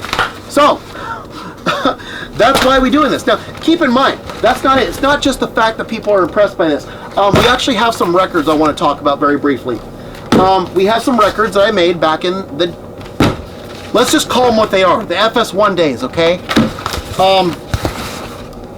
Now, we already discussed the concept of fasting, right? At one point during 2013, I can't remember how much I weighed. I think I was around 175 or something like that. I want to say it was maybe I think it was Marchish. I think it was after the Mike Toddler Richter thing on March 20th. It might have been late March. I think it was late March. We don't have any way to check, unfortunately. Okay? We don't have no record no more. Okay? Shut up. I made a record. I did what's called an absolute fast for the first time ever. I think the only time ever. Where I went out on a bike ride, which is already a fast because you're biking, not driving somewhere. And I drank I had no supplements, nothing to eat, nothing to drink, not even water. And I didn't stop at all. Yeah. From the time I left the door to the time I went to Concord Big 5 and turned around and came back to the door, didn't stop, didn't have nothing in my body, not even water. That's an absolute fast. That is the purest form of a fast in any type of fasting. You try to go a day even or more days without having anything, not even water. They say it's dangerous. Yeah, that's a bike riding, putting yourself under stress without doing that, right? Guess what? So I remember the time. I set out to do that and intentionally. I kept track of the time out and the time back by the same clock. You know what time I made? I'm gonna write this down.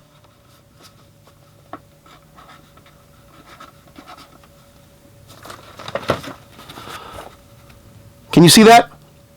5:24. 5 hours, 24 minutes. Now, keep this in mind. This is 2013. Sometime towards the end of 2012 and the top of 2013, for the first time ever, I opened a Bible for I don't want to say the circumstances. I got really familiar with the Bible, and I discovered the book of Ephesians, which I had already been living up to that point. It just sort of, that's when I officially discovered that I was what's called an Ephesians 5 man. There's a video, I'll show a screenshot. I had already been living like an Ephesians 5 man, but without even consulting a Bible or even knowing that the book of Ephesians exists. Yeah. And I became familiar with everything Ephesians 5:21 through 27, which is the model for life for me, right? I'll put it on the screen. It made the wildfire documentary, or the wildfire demonstration. So 5:24 is about, I'll just put it on the screen and let you figure it out. So the idea behind Ephesians, which is the model for how husbands and wives are supposed to treat each other, is because the man sacrifices himself for the woman like Christ did for the church, the woman's supposed to obey him when he sacrifices himself, right? So when your man sacrifices yourself, the woman's supposed to obey because of the sacrifice. And I would also add, you have to be a good teacher. You can't just obey him on anything. You have to sacrifice, but you have to do it for the woman's best interest, and you have to be able to teach her holy things. Okay, I would add that. But as far as the Bible is concerned, so for me to go out on an absolute fast and see the time and get 5 hours, 24 minutes exact, that's God's way of saying Ephesians 5:24 is the end result of the guy's sacrifice. Hey, call it practice. Call it, some of you people out there, it's practice, it's training. It actually happened. I learned from it. And now I can sit here today and say, hey, Samantha, I don't have to do an absolute fast for you. I already did it for your predecessor, right? I know what God has to say about guys sacrificing. That's why you follow me. You follow my standards, okay? Because I already know, okay? I already know. God. So that's one record I made, right? But then that was at the depth of night. Like when there's no cars out on the road, you have to take the back roads instead of the Iron Horse Trail because it's closed, right? And it's all dark and shit, and it's dangerous and shit. The cops stopped me one time, they told me how it works, and then I said, all right, I'll study the routes. And I did, I studied the routes, right? So it's a special trip. It's the same trip, but just backward. It's just city streets among the rich people. I think rich people live along that road. Like, I don't remember the road. What was it called? San Ramon, where all the rich people live. You go by their place instead of the Iron Horse Trail. Okay, so, but then later on, I did another ride where I was intentionally going to break my record and see what happens, all right? I don't remember what weight I was. I think I was still 175-ish, 170-ish, maybe 165, I don't know. I was on that weight loss journey. Wait, no, that was 2013. 2012 was a weight loss journey. 2013, I gained some back, but I was still hovering in 175 bill, right? So as a 170, 175 pounder, I did a record down the Iron Horse Trail where at the depth of night, same back roads, no cars on the road, right? I think it might have even been on a Sunday, which is the best day. I went down there and I stopped at least 2, if not 3 times. I can't remember which was. One time I stopped, I believe on the way out at the top of Bollinger, maybe, and I had a Vega electrolyte hydrator, right? Right. And then I either stopped at the end point and had water, or maybe not, but on the way back at some point, maybe during the San Ramon area, I had either another hydrator or maybe a protein shake. But either way, whatever I had, whatever I stopped, I did it very quickly and kept on going. I was gunning it the whole way, very little coasting, if at all, like really, really pushing myself, okay? And I made my fastest time ever. My record, what still stands as my record time for a 60-miler. Let me write that down.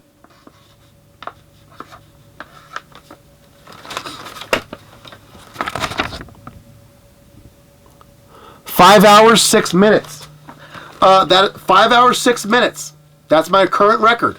On a mountain bike down Crow Canyon and Crow Canyon to Concord and back with the mountain bike tires. Yeah, hard shit.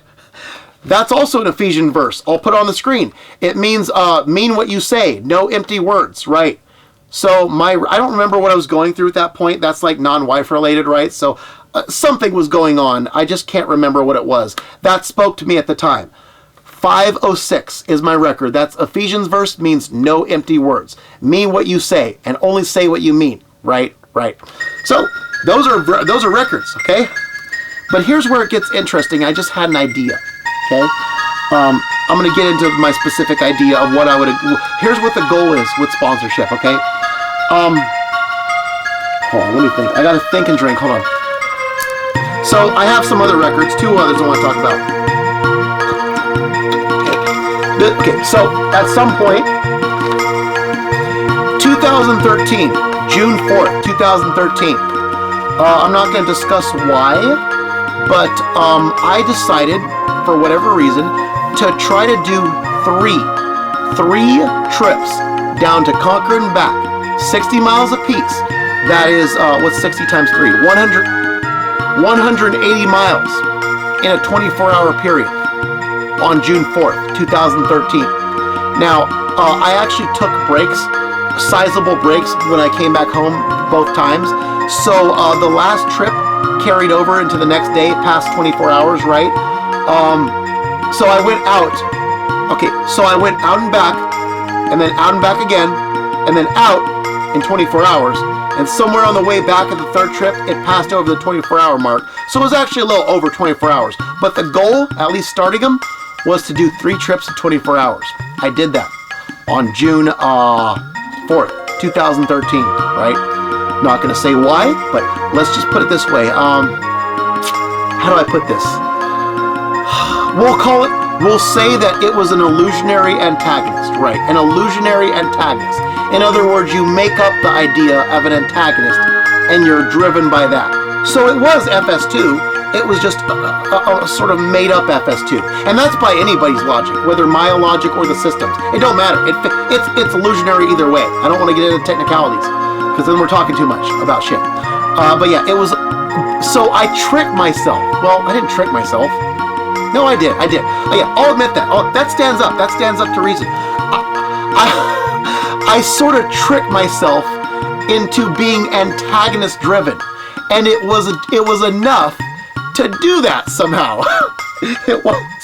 So I did that. I'm telling you, once you have the concept of a fire starter, oh, it makes sense of everything now. Yes, it does. Even made up shit. Even if you make up shit, that is explained by your concept of a fire starter. If anybody asks me about that, well, yeah, Don't commit to telling the truth about that. Just let's avoid it for now. Let's avoid it for now. But it was a made up antagonist. That's crazy. So let's just put 180 in 24. Okay. Now here's where it gets interesting, and this just happened overnight. All right.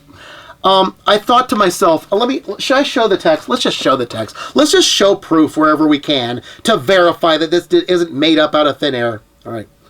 Here's what I said. Where did I say it? All right. Okay.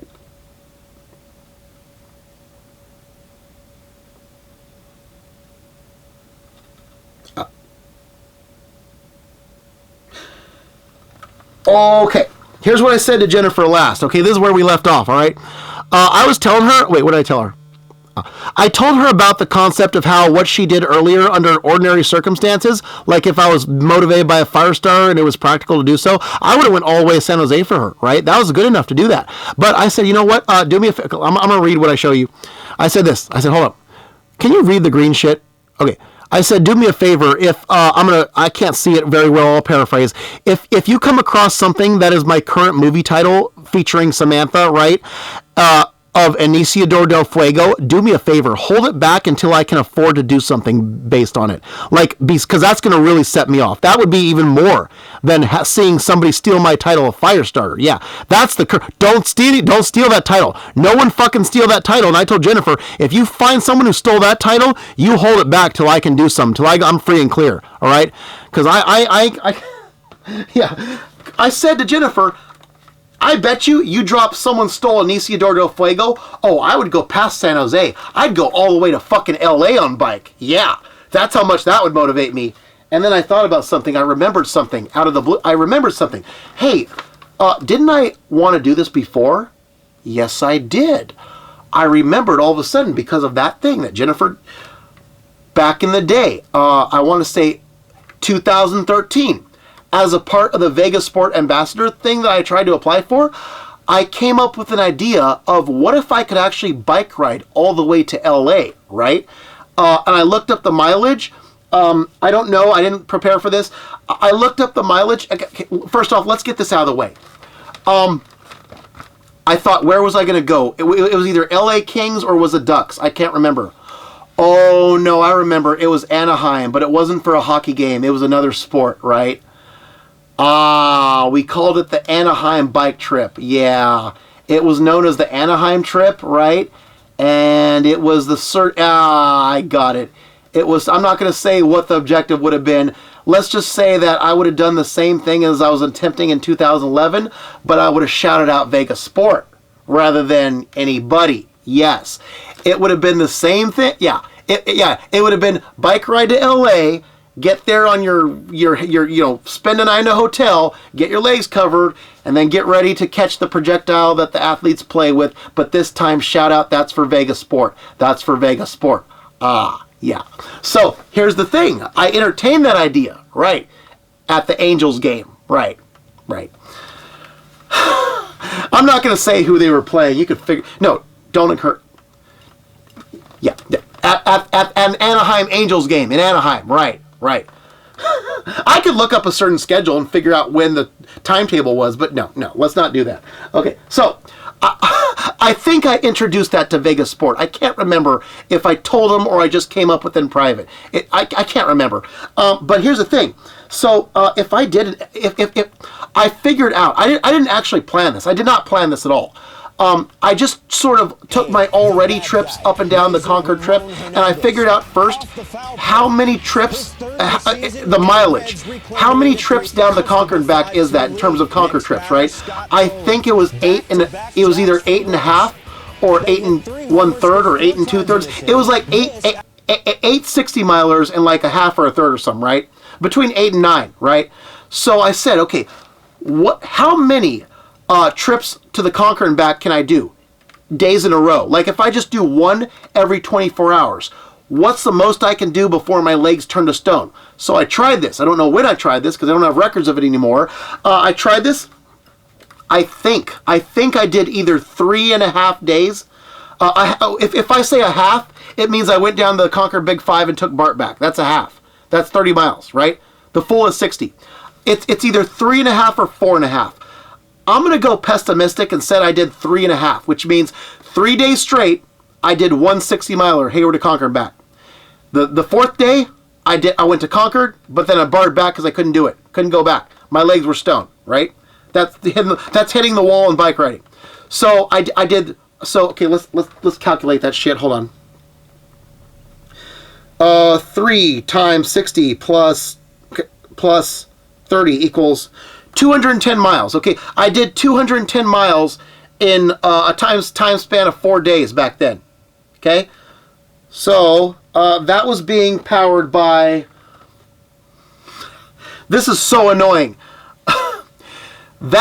So that's what I did when I was powered by Samantha's predecessor. Okay, God. Okay, so I was applying for a Vegas Sport Ambassador program, but in my mind, I was still running on Samantha's predecessor fueled adrenaline, right? It's like you have one thing in your mind, but you're doing something for another company out there who has no idea about it physically. That's how you do it. Fucking. Can I say FS1? Is that fine? Are people going to be fine? Okay, so here's the thing. This is so annoying. This is going to get more. Okay, so that's what I did, conquering back on a bike. Back then I was 175-ish pounds, right? Now we got several advantages. We have a speed bike, which is faster no matter what your shape, right? We have a trip from Hayward to San Jose and back, which is majorly flat ground, right? So I could do many more of them. Better for training, right? We have Samantha, who is FS2 and the most powerful fire starter ever David's ever known, and he wants to make a case for it. He don't want to just rely on what happened at work, right? He doesn't want to just rely on what he knows to be the truth. David wants to prove that Samantha, former antagonist, now transitioning to FS1 fueled adrenaline, is the most powerful ever. David wants to use this to put away for once and for all his fucking past, which causes him to have the heebie-jeebies over whether he can even say the code name. Yes. So this is the perfect opportunity to say, hey, why don't somebody company sponsor me and say, let me show what I can do for my most powerful force ever.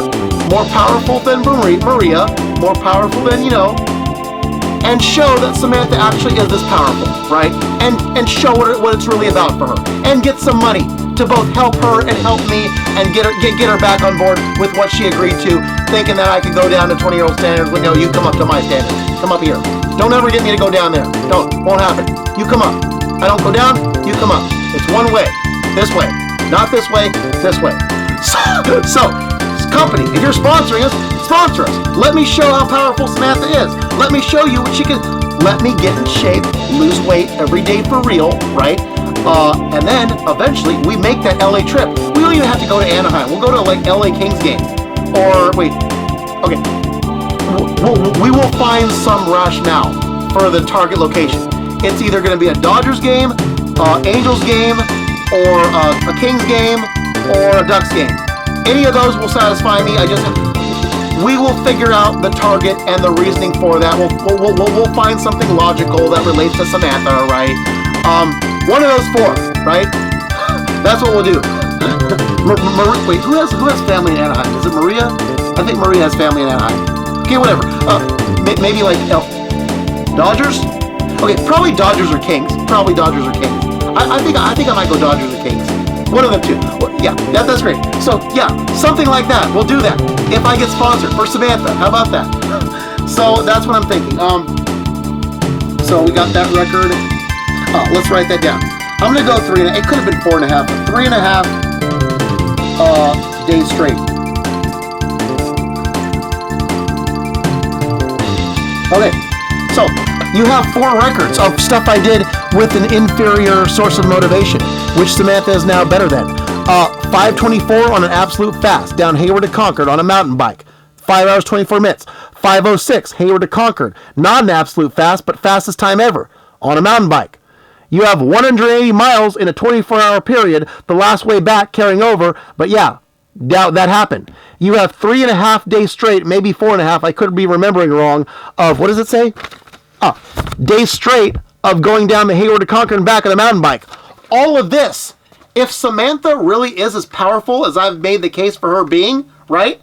I can top all this. Yes, I can. So yeah, somebody sponsor me and let me have the chance to prove that I can do this, that I can do my best athletic work for my former FS2 Samantha transitioning to FS1. I get myself in shape. I don't have to work. I do full-time ambassador sponsorship. I teach Samantha what it's really about. I go to the Sharks game, stand for the anthem, think about achieving my American dream, reforming a former sinner, now standing up for someone who was bullied, if you've seen the last video. Yeah, dude, nothing but positive once Samantha takes the reins. Her rightful place as David's new FS1. Yes. There you go. There you go. It's a win. So here's the thing. I'm going to go out with it. Oh, do we have time? Let's go out with 2 things, okay? I know it's going on longer than I thought. That's because, hey, we're not prepared for any of this. I'm not supposed to be a vlogger. And look at the drinks I'm on now. Look at the drinks I'm on now. You think I'm supposed to be on this drink? No. These are uncaffeinated. And oh, I just spilled it. Oh, check this out. Okay, check this out. Let's get this. Let's get this. Let's get what just happened. Okay, check this out. So before I held that up to camera, let's go back behind the camera. Before I held those drinks up to camera, I spilled my bottle. Yes, I did. See that bottle? But I knew that there was a cap on it. Don't have to worry about it being spilled. See? Check it out. See that? That bottle, as long as you clear, yeah, that's not gonna, you could tip that shit over, you could turn it upside down, no worries. Guess what happened after I held them up? This one got spilled. That one got spilled. That's what came out of it, right? Now, this stopped more from coming out. That would have been a complete mess if this was not on it. So this did restrict it, right? But that still came out. You see that? That stuff still came out before I could turn that upright. But with that, you don't have to worry about anything. Yeah, you don't have to worry about anything. That, even that, your best chance at not spilling a whole lot, you're going to get that regardless. This one, you don't have to worry about a damn thing. No, that's superior to everything. So that's what I'm telling you about. That's what I'm telling you about. Okay. All right. Where are we going? Ugh. Net great. Now I have to line up again. Hold on. Okay. That's great. I love that shit. Completely natural. Completely naturally occurring. Where is it going? Guys, people, understand something. Okay, there's a reason why when I discovered the perfect Vesna stunt with my charity plan laid out in full in the closet, right? I came out with that whole thing in its entirety, all 3 hours on YouTube. You can see the charity plan I came up with to make charity videos on March 5th, 2010, before David had anything to do with girls or anybody who would eventually become a fire starter, right? You need to understand something. I covered this in the Lifetime Epic. I will show it again. Jim Craig. Okay, Andrew Fisher was the first person contacted, but he's just a guy. He was just a guy at a time. He's the forehead guy, right? Known for advertising his forehead and stuff. He didn't have the resources, and I was asking to borrow a camera, not a full ride. But Jim Craig was the first person in the celebrity world contacted about sponsoring my plan. He did not respond, okay? That was not a great deal because, again, people who know too much, right? Like Jennifer, for example, she will know. People who know too much will know what happens when David contacts someone about a charity plan. They don't respond, and David is told to go somewhere to make use of his time because he can't do anything. He goes to another environment, and things go down, and things happen. And David's life gets derailed for 12 years. Yeah, his charity plan gets derailed for 12 years until he meets Samantha and Maria, who become new fire starters, right? Right. So, it's not a good idea when David comes with a charity plan and people who could make it happen either don't respond or turn it down. You know why? You don't know the devastation that could happen, okay? Back then, it was a 12-year backup, right? And yet here we are now, putting it out there, the charity plan, right? And we're kind of loosening the strings here on what we talk about and shit. Look, I don't want to. I already emailed Sanella Jenkins, her people, and she acknowledged about being sponsored by Neurosonic, the drink that I was on for that whole decade, right? From 2010 to about 2019, right? That would be a great sponsorship for Neurosonic. I haven't gotten a reply. It don't look that great, okay? But there's more options than this.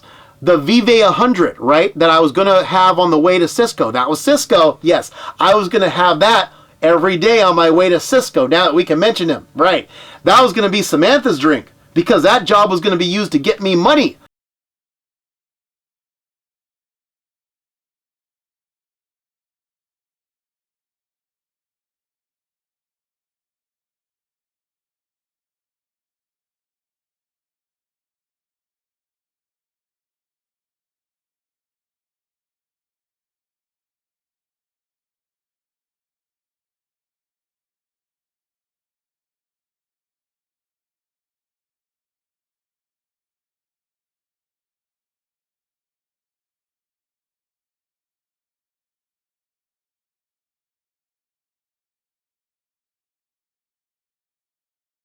I kept the original bottles and dedicated one to Maria, one to Samantha. I think this is a Maria, this is Samantha, I could be wrong. The date on there, I don't know if you can see it. The date I discovered this, can you see that shit, or is this camera gonna be blurry? It should say 8/29. Does it say 8/20? Can you see that? Can you see that? 8/29 of 2022. Now, where are we at? 8/29 of 8. Now, I don't want to be explicit about where I was that day, where I went, how I discovered this, but let's just say David was going the extra mile, doing something that he didn't have to do, and also it was a result of not understanding a system appropriately. Yeah, a new system that he just realized is a system. Not understanding how people usually do things in a certain system that he didn't have to go out at all.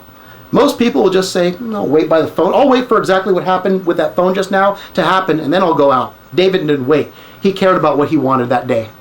And that's when so I discovered these doing something I don't have to do that shows ambition and loyalty. What's up? That's amazing. That's a good discovery story, yeah.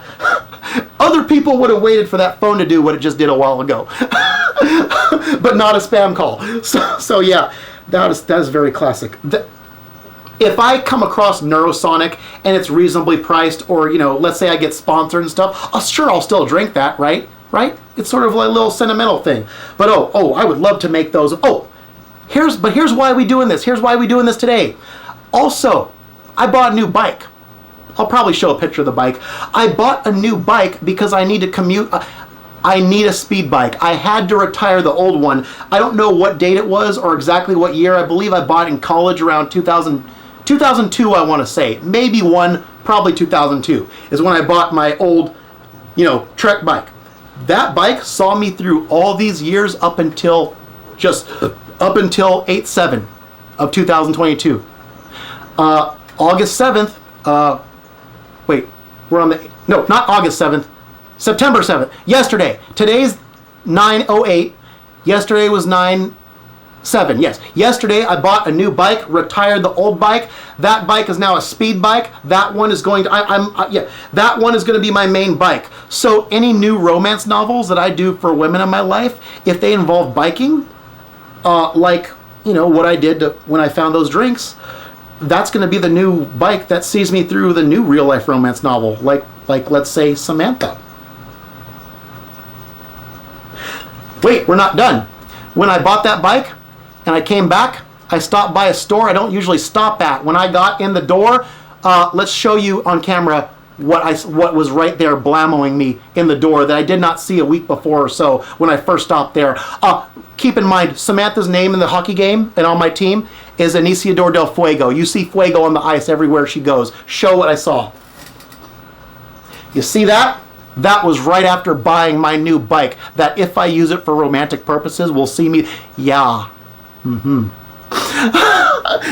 That is classic shit. So again, this is setting up and let's show some more Samantha's sweet words just so people get this.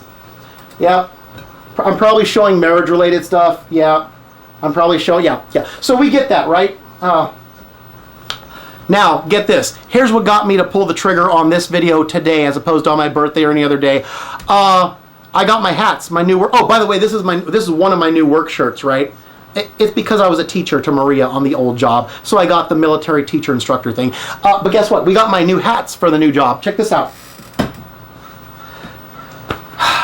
Here's my everyday hat by default. Puerto Rico, right? And yeah, it's a Puerto Rico hat, but you see what it says, and I customize it? Hopefully you can see this. Do good shit, no strings attached. Or as I like to call it, DGS NSA. That's my own little movement that I find is the best. So this is basically going to be my approach to life from here on out. Starting with the charity video making plan that was back in the day. Do good shit, no strings attached is going to be my general approach to life, so that we can stop judging David by other people's standards, assuming that all guys out there, just because they do shit to get shit, whether professionally with women or anything. Yeah, we're gonna put a hard stop to people assuming the wrong shit about David just because of other guys out there, whether guys in general, guys in the news, guys in girls' life, all guys. We're gonna put a stop to putting that shit on David, because he's gonna wear this everywhere he goes, saying he does good shit, no strings attached. Now, I have to say there's a caveat to that. Obviously, if we're talking about like Maria, if you can't hurt the helper. If David helps you, you can't abuse him. You can't hurt him. When you start hurting him, you have to attach strings, and only strings are necessary to keep you from hurting the helper, right? That kind of stuff. There are exceptions. I'm not going to go over an exhaustive list. I haven't thought this out. Also, Samantha, when she agrees to be contractually taught, because she's acting in sort of like, weird ways, and like, okay, I need to help you. I need to stuff like that. Stuff that's necessary. And also, like, there's probably a bottom line, it's not an absolute. Instead of turning and walking away, of course, for 3 hours he would stay. The pain that day caused him to bleed, but helped another soul in need. This is David's new approach to life. This is his default hat. This is my default hat. At least at work, maybe off work. Now, 2 more hats we got to cover. We already covered this. Never forget 9/11/2021. That's the 20th anniversary of 9/11. That's when I worked with Samantha for the first time. You already heard the story, both from the lifetime epic and now. Working with her was so surreal. The relevance of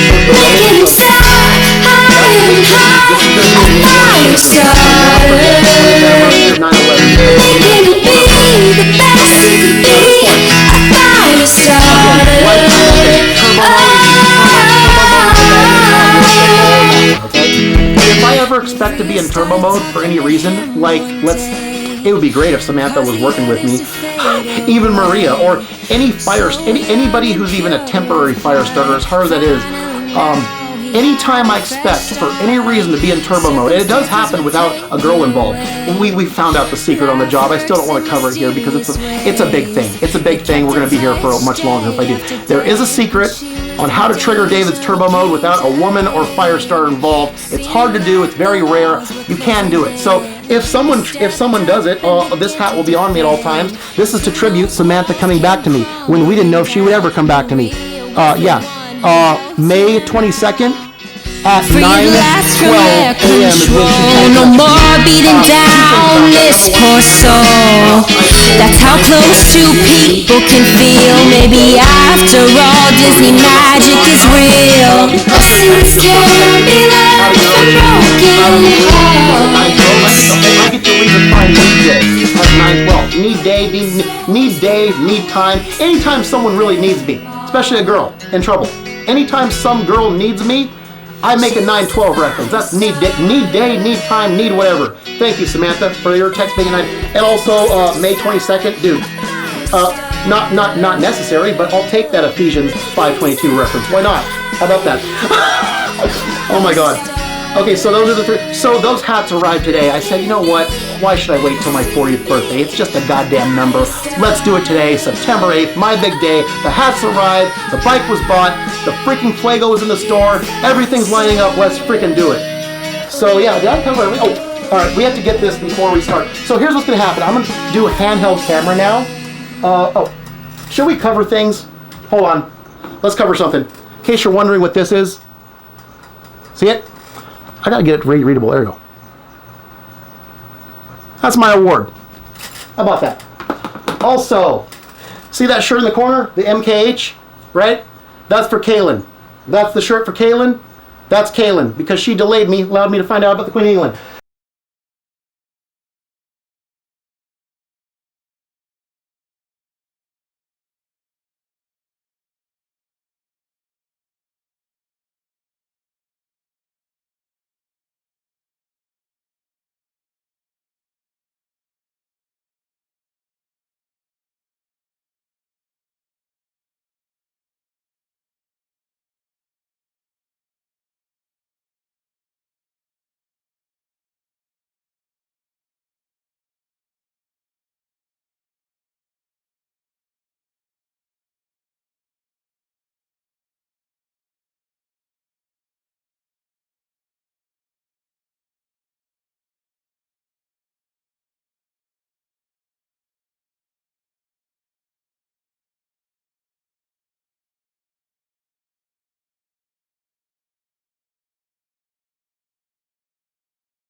To save Samantha and get me in shape. They could, I don't know who runs their company, they could also sponsor me and pick up where Cisco left off, where they sort of unintentionally turned that shit down, right? The real life romance novel that would have been my daily commute to work for Samantha, right? Naturally combined with my work, with my paying job. VV100 would have been my drink. VV100 could pick us up. That would be wonderful. Yeah, because that place was it was in a small Mexican shop, not like in a grocery store, right? That would be great. Who else could sponsor us? Vega Sport. Although I'm not seriously sold on the vegan thing, I could get back into it if they sponsor us. That's fine. That's fine. I do prefer VV100 though, but that's fine. So we got Vega Sport. We got Sanella with Neurosonic. We got Vega Sport, Neurosonic, Vive 100. Also, Maria's drink, I'll put this on the screen. I kind of don't want to... Maria is turned on me, right, for stupid reasons. She has a drink too. Put it up there. It's greatest of all time drink. There's a drink called greatest of all time. That's not her drink because she's the greatest of all time, though. Let's go over this real briefly. There's a day she came back from lunch break crying. I asked her why she was crying. The truth is she had a family situation that she didn't want to tell me about because she thought I would perceive her as weak. That's not how David acts, okay? She told me she watched a YouTube video that got her depressed, and she wanted me to go home and look up funny goat videos. I kid you not. Funny goat videos to show her on YouTube to cheer her up. I actually went home and did that shit. Yes, I did. And she laughed, and it was great. But then the next week, we got into it because she blocked me. I didn't know why. I called her and shit. She said, and this is where she made some of her promises that she later went back on and said, I'll never block you. I'll never turn on you and shit. She told me about her family situation, and that's the real reason. And I said, Maria, that would have made you seem brave, not weak. I'm not going to make fun of you. The real reason you made up was actually ironic. You ironically made you seem weak, but I still wouldn't make fun of you. That makes you seem weak. The actual truth didn't make you seem weak. The actual truth made you seem brave. The what you told me, the lie, would make you seem weak, but I didn't even take it that way. I just found your funny goat videos for you. So, because she lied and committed to that lie and actually made me find funny goat videos to cheer her up, her drink is goat. But not because she's the greatest of all time, but because she made me find funny goat videos for her because of her lie about why she was crying at lunchtime. So that's her drink.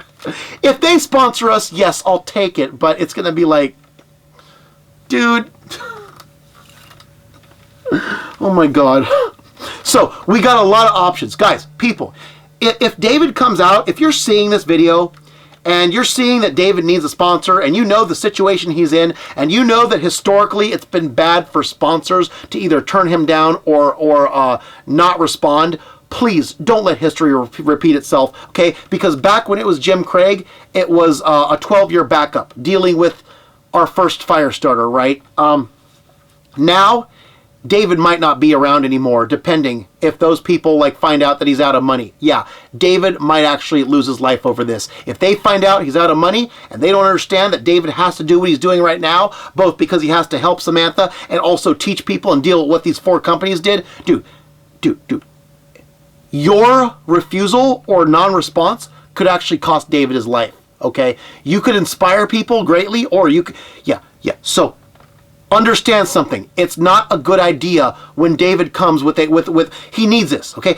Other people, it's like a luxury, all right? Other people, I'm pretty sure, I don't know for sure, I'm pretty sure some of those ambassadors back in the day were also athletes in other sports, right? Like amateur athletes, maybe. Okay, they're probably fine. Okay, it's probably a luxury to them, okay? It's probably not something they need. David needs this. I have a perfect meme for this. I'll put it on the screen, okay? You see that message on the back of the guy's shirt? I actually wanted to buy that when I was going to work another job, but the size would be too big right now. I want to lose weight first. That's true. That's the reality of what I lived, okay? I did make a version of that in the 12-hour epic where I sort of annotate that a little bit. I'm going to let you go and see that yourself. I'm not going to post it again, right? It's a little too, it's a little too specific, right? But yeah, that's basically what we got going on here, okay? Take advantage of that shit, okay? Take advantage of the fact that David is in Dino Tail mode with what he's doing to make a difference now, okay? It's not optional. I need something. If it's not going to be a job that factors into my plans of doing the whole shark trip and everything back, it's got to be something that's officially sponsored saying, David, we want you to make a positive difference on purpose. We want you to bring that same drive that you did back in 2012 and 13 back, but we want you to do it for our company and positive purposes, standing for good things, and also teaching Samantha the right way, right? She doesn't know what she's doing. And just to let you know, I covered this at the end of the emergency SOS video. We're going to have to censor, expose the conversations we've had. The start of when she first came back to me, all the way to where we started on the mental incapacitation one, and then from where we left, from where that one leaves off to where we are today, okay? We're going to have to expose that, okay, for my own legal protection, because that's what it's like these days when you're dealing with a guy and a girl, and girls, girls do not realize how much at risk not only guys are, but good guys are, okay? Good guys, especially good guys like me, who are already opposed by the world and are mistaken by people like Alfonso, ixnay on the people word. I should use a different word, but I don't want to be graphic. And I don't want to be, like, vicious. Those like Alfonso, those like in the legal and medical system, anybody, the trolls like Vitor Pitor, even the person, I'm not going to out him again, I updated him, I'm not going to give him away, the person who necessitated me making that video on how David's not trying to get a girl, to all who are mistaken that way, right? Here's what the real deal is. To all people like that, right? And there are lots of them out there. We need to make sure that we don't. People like David are a special risk. When any kind of females do some shit, like they show that they can turn on you, they hold you to other standards, if they extort you with marriage, they extort you with, like, not knowing how systems work, they push you to, if they look like they're pushing you to do illegal shit, or they don't get that processes have to happen, and that you have to expose stuff to get those processes to happen sooner, or hold the people accountable who are doing the shit to you, when they don't understand how things are, or when they don't keep their promises, right? They say they're going to go on video and explain how you first met, how things really happen, but they don't do that, and they say, what am I worth? Shit like that. David has to protect himself. He has to expose, albeit in censored form, the whole conversation, because he has to make sure that you can't turn on him and have the system say, oh, we're going to believe your word as if it's undisputable truth, not even look at what David has in private and say, hey, give us your private evidence, David. No, they ain't going to look at the evidence. They're going to say, oh, a female says this, follow the female. They're going to treat all females like they're disposable. They're going to treat all males like they're disposable. That's what the system does. They're going to assume the worst, stereotype, and split everyone up until we're all living in our own little cubicles all by ourselves, and the only reason we have wives and kids is to make more people for their cubicles. That's what they do. We will cover this in the video in depth. When we throw down against those 4 companies and the 2 systems that brought this about, not specifically, but they're in there. They're in there to be sort of dealt with. We're going to throw down and explain how it works these days. For people like Samantha who don't get it, okay? They don't get the risk that they're putting good people out more than anyone, but especially unique people who do groundbreaking stuff, like I have always done, and I'm now coming out with, all right? No. I learned if... God, she doesn't know. Me and Samantha, she really needs to come here. We need to have a private, off-camera discussion about what David went through all those years that he has the heebie-jeebies of talking about, okay? She needs to know that no matter what the reality was, the lessons that David learned up in here are very real. The young people need to know what David learned up in here, no matter what the truth outside was, okay? Samantha and Maria, they both brought this up many times before. Samantha more than Maria, okay? Maria turned in familiar ways. Maria needed to know stuff when we were talking and shit. But Samantha, oh, she's in danger if she doesn't know. She's in danger lifelong if she doesn't know the stuff that David knows in here, based on the stuff that we don't know if we can talk about, that we don't know what the reality was. Okay, she needs most of all. Okay, otherwise she's going to be the poor version of the same trap to any guy she meets, not just me. Any guy. Or she's going to settle for just superficial stuff, like people will just see her as a looker, and she's going to think the only difference between one guy and the next is how much money, because no one's good on the inside. No, she knows David's good on the inside, and that David can not only maintain that throughout life, but David can teach that to her, to other girls, to guys even. I just don't want to waste my time. David is good on the inside in a way no one else will be, to her or anyone. And we can't let her fall into the trap of thinking that even though she knows that what's in here is right, and she loves, I will show this on the screen if I have to. She loves me. Okay, she said that, I got that in screenshot. She's in love. She knows that I'm the best. She knows, okay? We can't let her fall into the trap, though, of thinking that just because David fell on some hard times because of those 4 companies, and now has to divert his video making skills this way, that she can't, like, follow her heart, okay? We have to let her know that money is not love. Your 20-year-old standards don't matter. They're not as good as David's, who's way up here. He's been through shit. You need to know what's in here, regardless of where it came from, okay? It's all about throwing down and teaching Samantha so she does not become the next hazard to any guy she meets, especially this one, okay? Yes. Oh, how much tape we have? Some were devil in disguise, with privilege, riches, and fame. This is going to be a 2-hour process. As innocent as did not realize his good deeds led to hatred and blame. I'm going to cover this at length. So his battered and broken heart, So I I found helped him something with interesting in the every closet. need. Let me show you what else I found. though. Fiery I thought showed this would to never stop, Let's but start her main maybe another motivation time, was okay? greed. So y'all know I went to Monroe Catholic High School, right? This guy, he's not a nobody. See, we have to put this out there, because if I know that all systems are not going to hold this into account, and I know that bad shit could befall me, no matter whose hand it comes from, we're going to put this shit out here. I'm going to show my diploma from Monroe Catholic, so you know that David is a goddamn why David is so good at argument and knows a lot of stuff, even without his life experience, okay?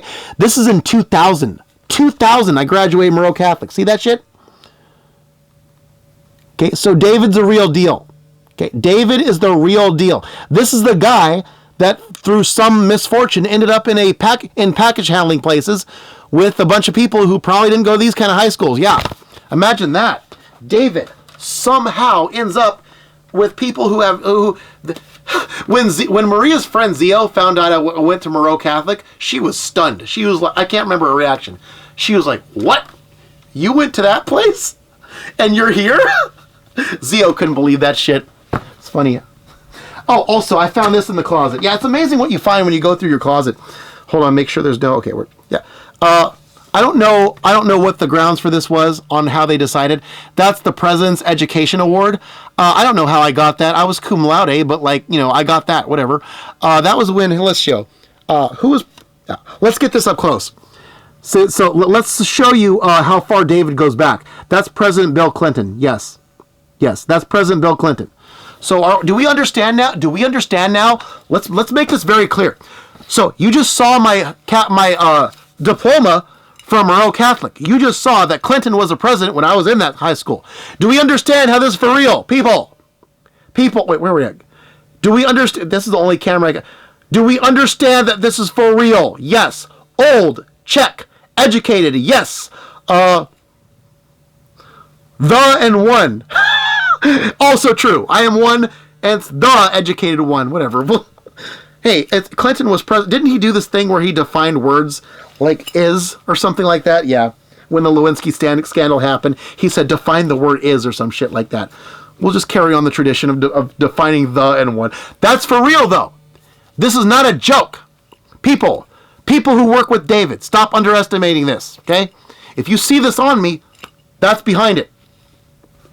Here's what else we found, though. Okay, so I'm going to skip ahead. Academy of Art for grad school, we don't have those transcripts. I'll explain later why. It's not important. That was more understanding how things work on a film set rather than grades. The grades were not that, legitimate, right. They were based on cooperation, right? Cooperation of the people around you. So your grades were all a function of how people around you cooperated.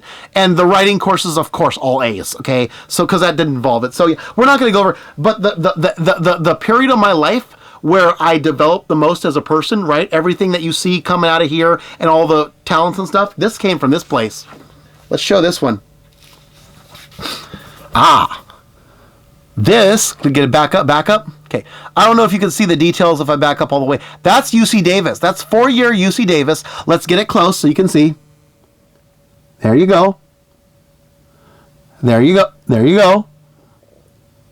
That's UC Davis. See that? Hold up. What do I want to show? Is the president on here too? President, governor. Oh, that's Arnold. President of the university. Okay, the president of the United States. No. Okay, let's show Arnold. Hold on. Okay, again. There you go. That. Can you see that clearly? That's Arnold Schwarzenegger. That is Arnold Schwarzenegger. He was governor of California at the time. So again, that's Arnold Schwarzenegger. Let's show it again so people take it seriously. Yeah, that's why David just happens to know better than a lot of your people in charge of these ho-hum jobs, and why they're, why you gotta listen to David. Okay, holy shit. He went to use it. Oh, but we have better. I found this just the other day. So check this out. This is hilarious. This is fucking hilarious. Okay, so, at some point, okay, it was probably in the charity video, although I don't know if I got a clear shot of it. I actually had my UC Davis transcripts on the wall and framed, okay? Here, I had to censor some shit. Here's the first picture. Here's the first page of those transcripts, right? These are the transcripts, right? There was, at some point, I don't know when, I took them out and put them in the closet. Here's the other frame that the other page was in, all right? I found this blank, right? And this fill. Now, I opened up the back, and you won't believe what I found, okay? First off, I thought the pages were split up. No, they aren't. Here's the other page. Yes, this is all censored. Okay. Here's the other page, right? That's the second page. Apparently, I must have split them up and then put them back with the same staple and then put them in one of these things. That's how I stored them. But guess what else I found? Okay, check this out. This is the envelope. Wait, hold on. Make sure there's no add. This is the envelope that it came out of. I found 2 envelopes. Okay, I'm going to show them one at a time. This is the envelope that those pages came out of. Check it out. Look at that. That's the envelope. This is 2004. I got these. And guess what else I found? This. Yes, it's all censored. Okay. This is another copy of the same thing, but unopened. Now, we're going to keep this unopened. Why? It says, see that? It says unofficial if seal is broken, which means as long as this stays in the same envelope as in 2004 when I got it in the mail, along with the other one, this is official. This is official. If anyone wants to know, or anyone needs to know for some legitimate purpose, a one-time thing, if those things are accurate, this envelope can be used. I don't want to explain where it might need to be used. Maybe this can be used to verify that what you're about to see on camera is real. Yes. So we're keeping this sealed, right? Now, here's a problem. You want to know how much of a caveman is? Watch this shit. I tried to make a copy of these on a copier machine because I wanted to censor out some shit the easy way, right? Sharpie, right? Dude, look what happened. The same fucking pages. Can you see the word on? If you put this on a copy machine, even in the year 2022, they have some kind of invisible ink that shows up and writes copy all over it. Yeah, look at that shit. Both pages, it says copy on it. Yeah, that's like, whoa. Like, you want to know how much of a case? Here's the original. I'm going to show you the original side by side. Look at this. Hold on. Okay. Here's the original, right? Here's the copy. Look at that shit. That's what a copy machine from the year 2022 does. Same page, copy. Holy crap, I didn't know that. So, we got around that shit, though. Look at it. I censored out the shit that I don't want you to see, right? Right. Here's what I do want you to see. I'm going to go over these very briefly, okay? We'll come back to them at a later date in detail. What I want you to see is, hold on, what do I want you to see? The student ID. See that? Get that shit. Okay, there's a student ID. Okay, now that's the student ID from back. I don't know. I don't think the general public has access to this. If you do, don't use it. I'm pretty sure only education people in the education system, probably UC Davis, have access to this. If you are in the education system, and you can use that to look up my records because you're at UC Davis and you have authority to do so, legal authority. If anything happens to me, look that shit up. Look at how highly educated David was. Okay? If you have the ability to do that, but you're not in the education system, don't do it. That would be stalking. Yes. You don't have permission if you're not at UC Davis in the education system or some legal professional or some type, you know? Normal citizen, don't use that if you can. I don't think you can. If you're in the legal profession or something like that or at UC Davis, use it if you need to, or especially if something happens to me, all right? There you go. So we're going to go over this too. We're going to go over as much as we can before the tape ends. Hopefully I don't run out of tape because I want to keep this under 2 hours. Why is the white balance to indoor again? Oh, probably because of... Okay. So let's go over this shit. Just so you can get an idea. I'm gonna look at the... I'm gonna hold the original up. But I'm gonna look at the copy. Hold on. Dude, we got a lot of shit to go over. Let's try to get this in here. Just motor by. Okay. First semester. That would be directed GP study. I don't know what that is, but it's a pass. Okay. Wait, hold on. Go like this. Expository writing. Interesting. Okay, here's the deal with expository writing. I told Maria this. This is why you don't underestimate yourself. I took the AP exam in English. I had AP English In Monroe Catholic, I was an AP English, right? Advanced. I never got better than a B in that. I don't want to go over to the problems with that. But when I took the AP exam, I got like 2 points below the maximum. I want to say 12 out of 14 or 13 out of 15, something like that. I qualified to pass expository writing. But I said to myself, I don't want to miss anything essential. So I refused the opportunity to pass expository writing, save my parents some money. I took it anyways. It was basic shit about essay structure, and I was ahead of the class. So ahead of the class, I was able to teach other students stuff they had a hard time with. That was a waste of time, at least in terms of me developing. Waste of time, waste of money. I told Maria, don't ever underestimate yourself, okay? You take opportunities when you have them. You don't pass them up. You don't make my mistakes. That's what I learned from that one, okay? That's what I learned from expository writing. Yeah, don't underestimate yourself. Pre-calculus, B-. Again, I thought I was going to do a science major. Intro to Science Studies. Oh, that was Professor Carol Burke's class. Intro to Science Studies was the first course that opened my mind in terms of interpretation and understanding truth and reality. I recommend that for anybody. If Professor Carol Burke teaches it, take his course. But otherwise, dude, that's a good introduction to scientific study. Even if you're not a science major, I got bombed hard with that one. That was a big, fat, constructive mental bomb. That was very important. It's okay. Here we go. Winter quarter 2001. We're gonna change tape. Where are we at? Performance and culture, dramatic art. You see that A+ right there? I wrote papers that the professor, at least on 2 occasions, said it's the best he ever seen. Yes. Intro to film studies. That also, I forgot about that one. That's like your basic introductory course in film. Also, good stuff. Short calculus. Again, science. I thought I was going to be there for science. Intro to philosophy. That was also writing and some multiple choice. Again, good marks in philosophy. Okay. Oh, I'm covering the mic, ain't I? Who cares? Can you see that? Where are we at? Spring quarter 2001. Video practice theory. That was Lynn Hirschman's video production course, where I first got experience with Final Cut Pro, edited Highway to the Tax Zone. I probably got to be there because there was some collaborative project that depended on other people's cooperation, probably. General psychology, that's all multiple choice, B-. Don't care about psychology. Just took it because it's general studies. Genetics and society. That was a science course, I'm pretty sure. A. Intro to sociology. Yes, A. All good marks on sociology courses. Let's see. What is this? Fall quarter. Does that say fall quarter 2001? Yes. Fall quarter 2000. Fall quarter 2001. Okay, so we have to continue and finish up the transcripts, and after that I think we're done. But before I continue, let me show you something. I do technically have a production crew. It's just not a human being production crew. Check this out. So there's the backup cam, in case this one glitches that you're seeing right now. Okay, this is a bad time to lick yourself. She was... Moo, say hello. Moo. Moo. There you go. That's my, I guess if you want to be technical, camera cat, right? She's been in back of the backup cam the whole time like she's running it. Most of the time sleeping, but she just got up. Moo, this is a bad time to lick yourself. I'm ready to... Hold on. We don't want to see your back, Moo. We want to see your face. Moo. Hey. Hey. Do it again. I can't reach. Moo.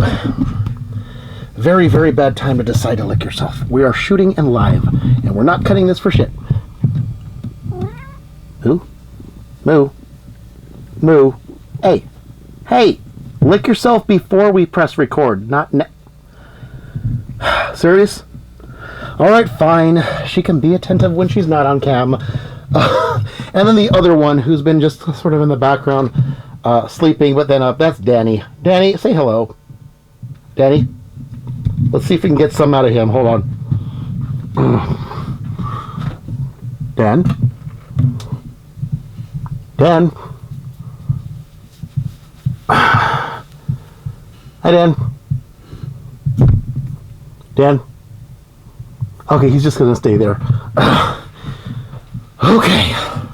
Now let's put the cameras in position. Moo's still licking herself. Who cares? All right, let's put the camera back in position. Turn around and set up everything. Ugh. Okay, are we good? Like there?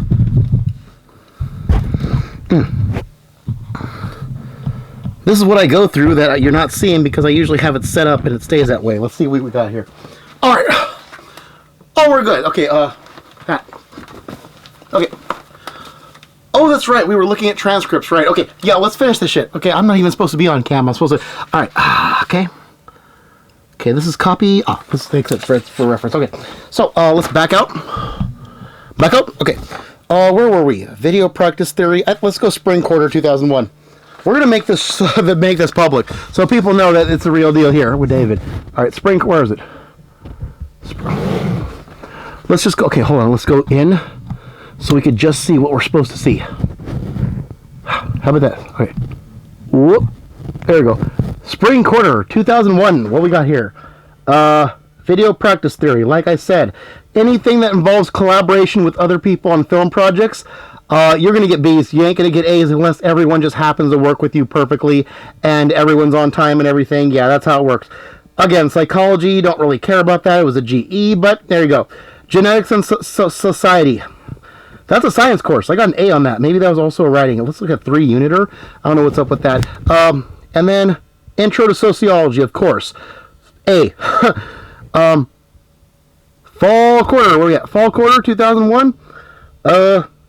General chemistry. Still thinking I do a science major, undeclared at the time. Not getting into film, but just not completely like sold on it. Although it was my passion, it just wasn't a major at the time. I think I was trying to do a minor. That's what it was. Sociology of culture. That one was a very, very good one. I'm pretty sure that was a writing course. I try to do writing courses in sociology, the hard ones, not the easy multiple choice ones. Oh, elementary Spanish. That is a pass. I don't know what the deal was there.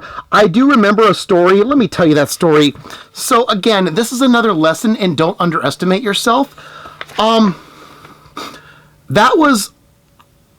I learned Spanish in Moreau Catholic High School, but I didn't know exactly how well I learned it. I did Spanish A, B, and C, like in Moreau Catholic. Forget the hat. And when I got to college, I said, no, it's college level. Let me start on the most basic. Turns out it was the high school equivalent of A. I must have gone... I don't know if they give a pass if you go through the whole thing, or they thought I should transfer into a more harder one. Did I go through the whole one? I might have gone through the whole one. I don't know if I went through the whole course or if they transferred me. Whatever reason, it was a pass, but it counted as 5 GPA credits? Did it? I don't know.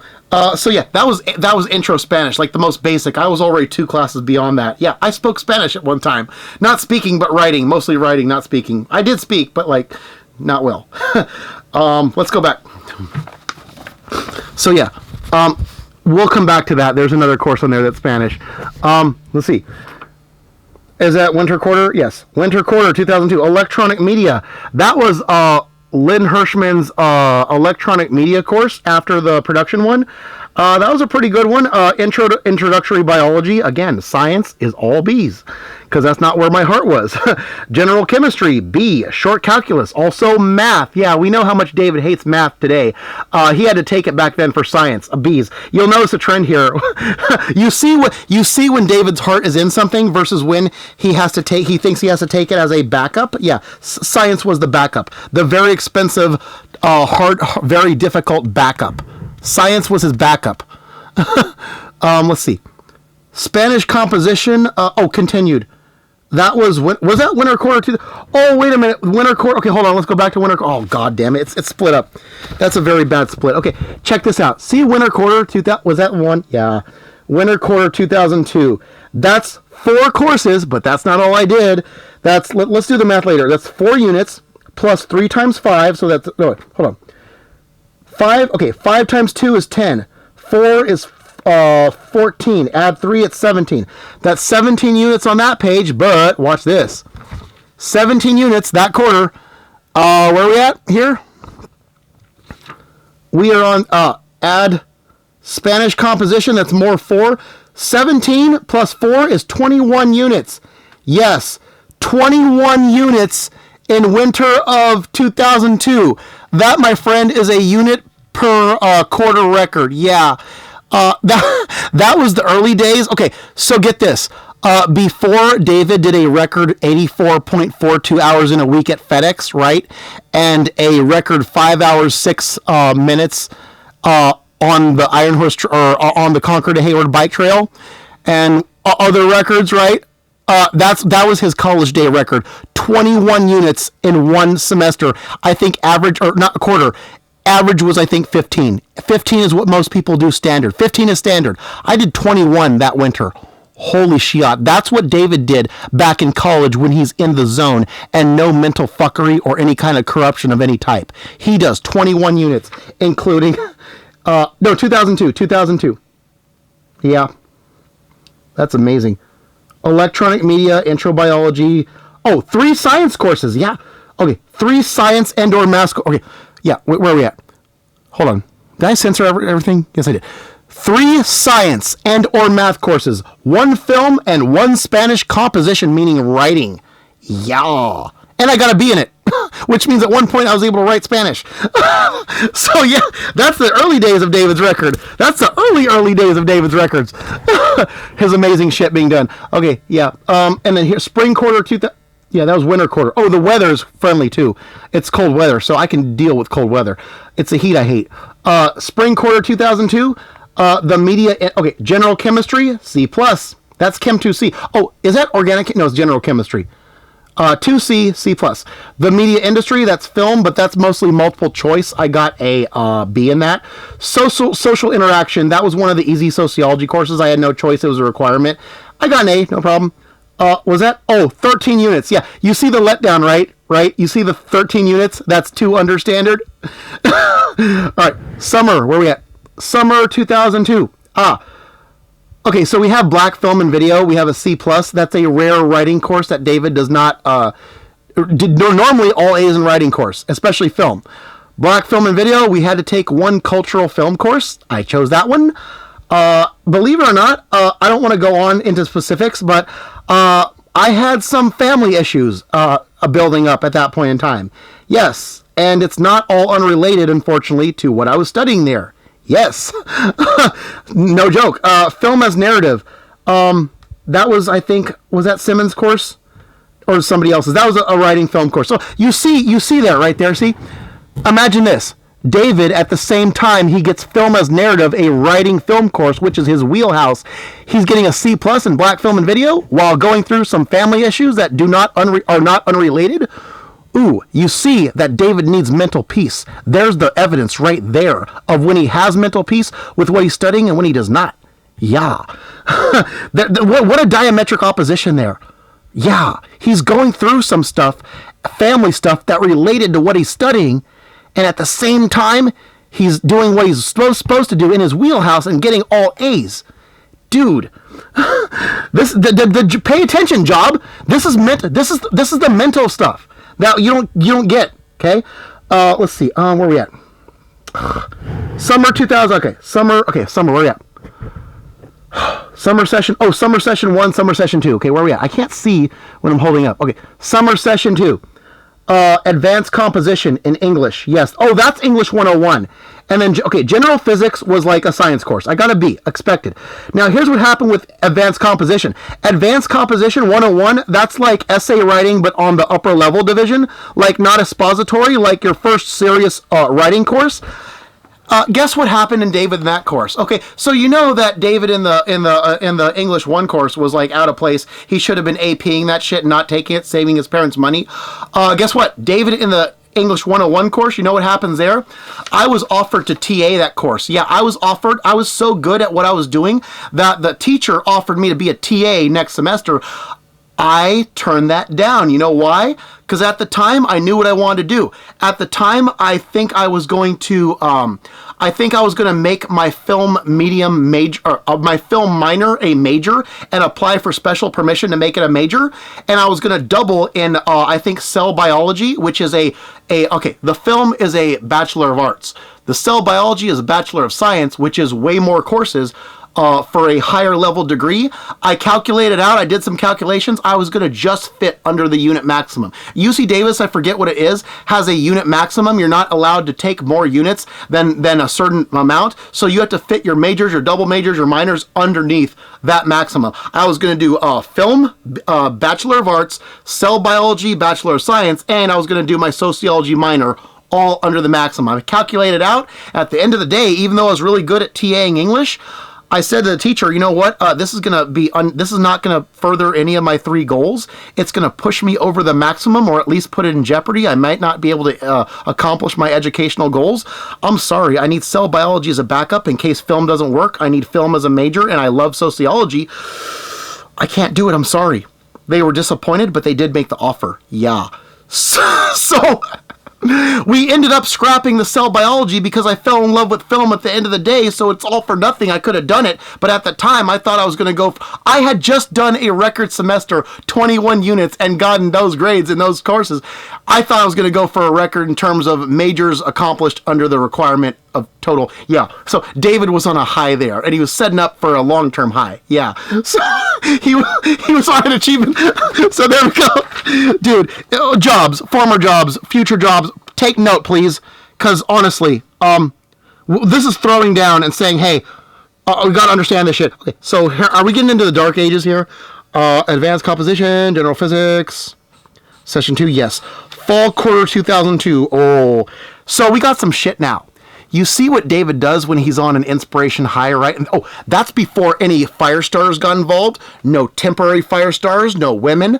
Franco and Carlo, we were doing like Battle of Los Johnnes and Highway to Attack Zone, right?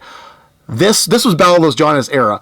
Something happened. We're not going to go into detail, but something happened. Let's check out what happened the next semester. Hold on. Where are we at? Fall quarter 2002. Can you see it? Where is it? Am I on the right page? Hold on. Dude, I can't see shit holding up to the main camera. Fall quarter 2002. You can see it. I'm going to read off the copy. That is Introductory to Biology, F. Organic Chemistry, Health Science, F. Film History, Scott Simmons' course. The guy who endorsed my letter, who wrote the recommendation letter to Academy of Art later. A.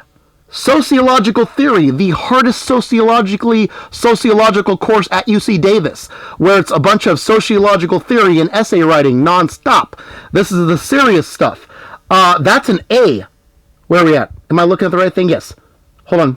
Yes, A. Look at that shit. Look at that shit. Is there any question on where David's heart is? Is there any question on where David's heart is? No. Film history, A. Sociological theory, A. Bio, F. Oh, that's organic chemistry. Is that? Oh, that's interesting. But yeah, and organic chemistry, 1A. Yeah, that's the hard chemistry course, F. So what happened there, I'm not going to get into what happened there. 2 things happened there. Number 1, that family problem that I alluded to, which, by the way, eventually ended up on my personal 9/11 list, August 16th of 2002, right? That family problem was blown out. It was full blown then, okay? I don't know where August falls. I'm pretty sure August falls in there. I'm not sure. And then also, when it came time to finals time, and I had an opportunity to do finals work, my grades in science were sort of C-ish, right? And then I was going to do a big documentary for one of my my film history final, but I wasn't able to do it and study for the chemistry and the science finals at the same time. So I can't remember which one it was. It might have been the one that didn't work, and I had to write a paper instead. That might have been, okay, it was one of 2 things, okay? It was either the Soviet American montage documentary, I'll probably look this up and find it later. It was either the Soviet American montage one that got someone in the class who was with Aggie Television to take note of my work, and I did some editing for them for a time. So someone basically recruited me out of the class because I did that. What you right? have just that watched might have been is a in a montage. previous course. I might be confusing them. But if it's not that one, then it's the essay I was going to write on something involving Muhammad Ali versus something else. Was it the Citizen Kane? No, it was American Citizen Kane. That was Citizen Kane versus Soviet montage. It was Muhammad Ali. I think it was going to be a paper straight up on when we were kings or something with Muhammad Ali. That didn't go well because of my living situation and roommate situation. I wrote a paper instead, but I tried my darndest to make a film. that could have been it, so I ended up not making the film I wanted in finals time anyways, but I made my best. I had to flunk my 2 courses on purpose and then retake them later that I didn't want the science courses. I just shoved those. I was going to get C's, best case scenario, wasn't doing too well, my heart was in science and sociology, and I just said, you know what, flunk them on purpose, I'll take them later, I'll try the film thing for my final. If it doesn't work, default to paper, get A's in both, that's where my heart is. That's what happened. And the family problems were full blown at that time. So yeah, a bunch of things. So yeah, even when David has a downfall, it tells you where his heart is, really. All right, so how are we doing? Winter, okay, yeah, so if that's fall 2002, August 16th is definitely in there. It was also the family problems. Yes, because next would be winter 2003, and that is, okay, let's see, how are we going? Winter 2003, hold on. I will get more specific when the time is right. Where are we at? Hi, this is Katrina de Monteverdi once again. We are on the UC Davis campus. Today, our purpose is to explore some of the organizations and events that go on here on campus. We may not know a lot of them because we don't really have the opportunity to get acquainted with them because there's just so many. Now today, my purpose is to introduce to you one of the most unique fraternities here on campus, known as Alpha Phi Omega. So come on, let's go check it out and see what it's all about. The sound of sainthood knocking was so drowned out by your talking. One of many things to do. I decided to join AFIO because for the friends. I was trying to look for an organization to, try to meet new people since, it's kind of hard meeting people here, especially in lecture. Well, I just transferred here and I didn't really know anybody, and my roommate was in it, and she asked me if I wanted to join, so I decided to go to the info night, and here I am now. If you guys liked what you heard or what you saw, feel free to join it because they welcome everyone. So once again, this is Katrina de Monteverdi. Till next time.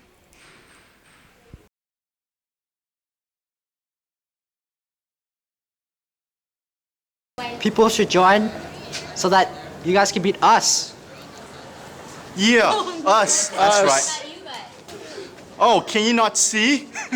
Can you not see what's so great about us? We are unique individuals. Yes. We are just like you. Just like you. Yes, join AFIO. There's a little freak in you too. Yes. All right. that. Is there anything else you guys want to add? Go AFIO. AFIO. Alpha Phi.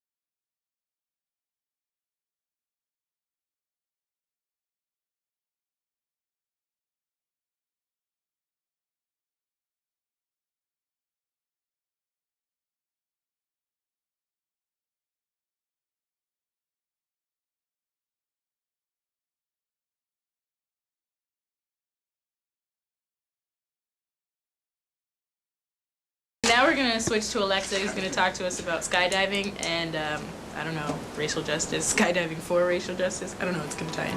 Bye.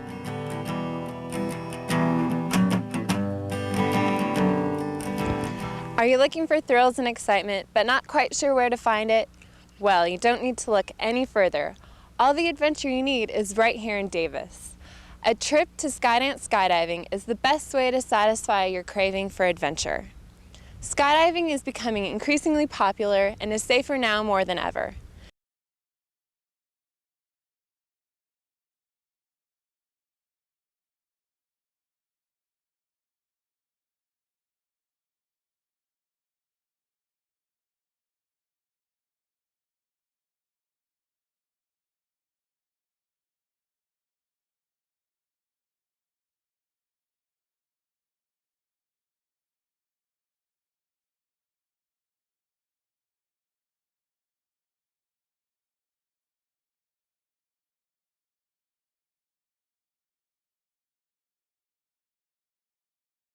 Let's first begin by saying I'm not the bravest person, so I decided to bring my best friend Nicole along for moral support. After the paperwork, we watched a short video that explained some skydiving technique. It was very important to relax your muscles and thrust your hips forward. It's all in the hips.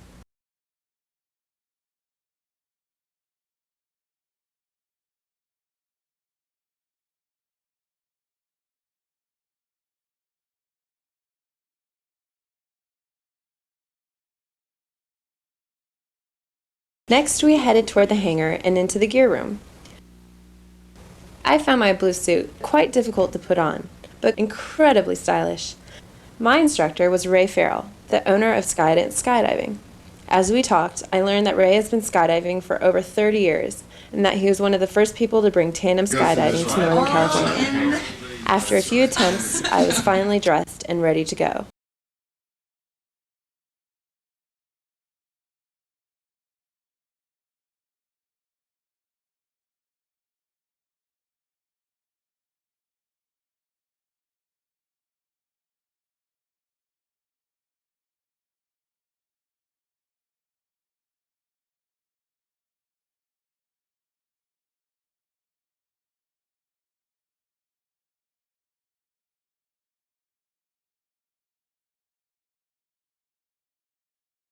Ray taught me to bend my knees, thrust my hips, and lean my head back to the right when we jump out of the plane.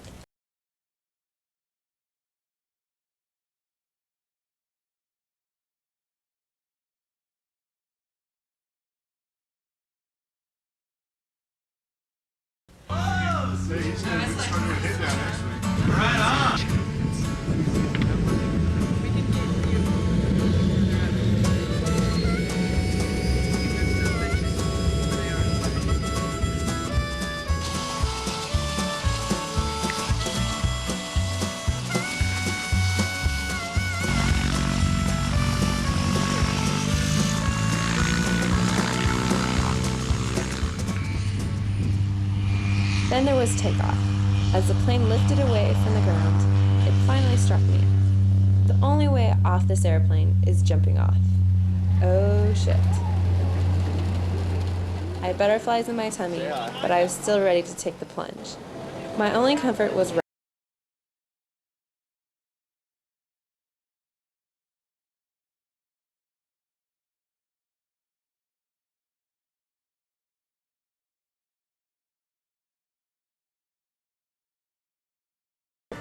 success. I survived skydiving.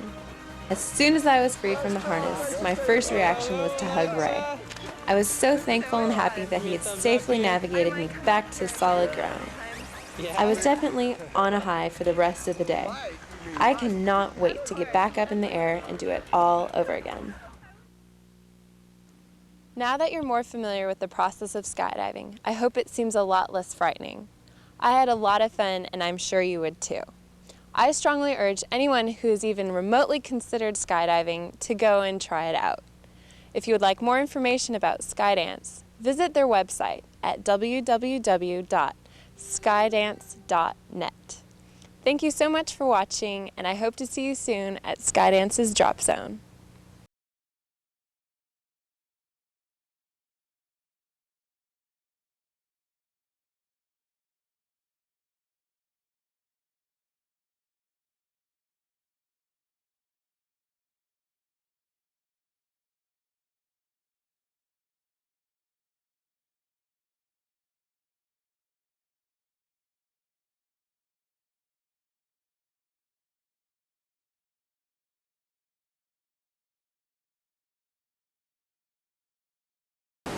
And right before we tell you more information about how you can help, I'm going to go ahead and hand it off to Katrina, who's going to tell us about the Community Service Fraternity.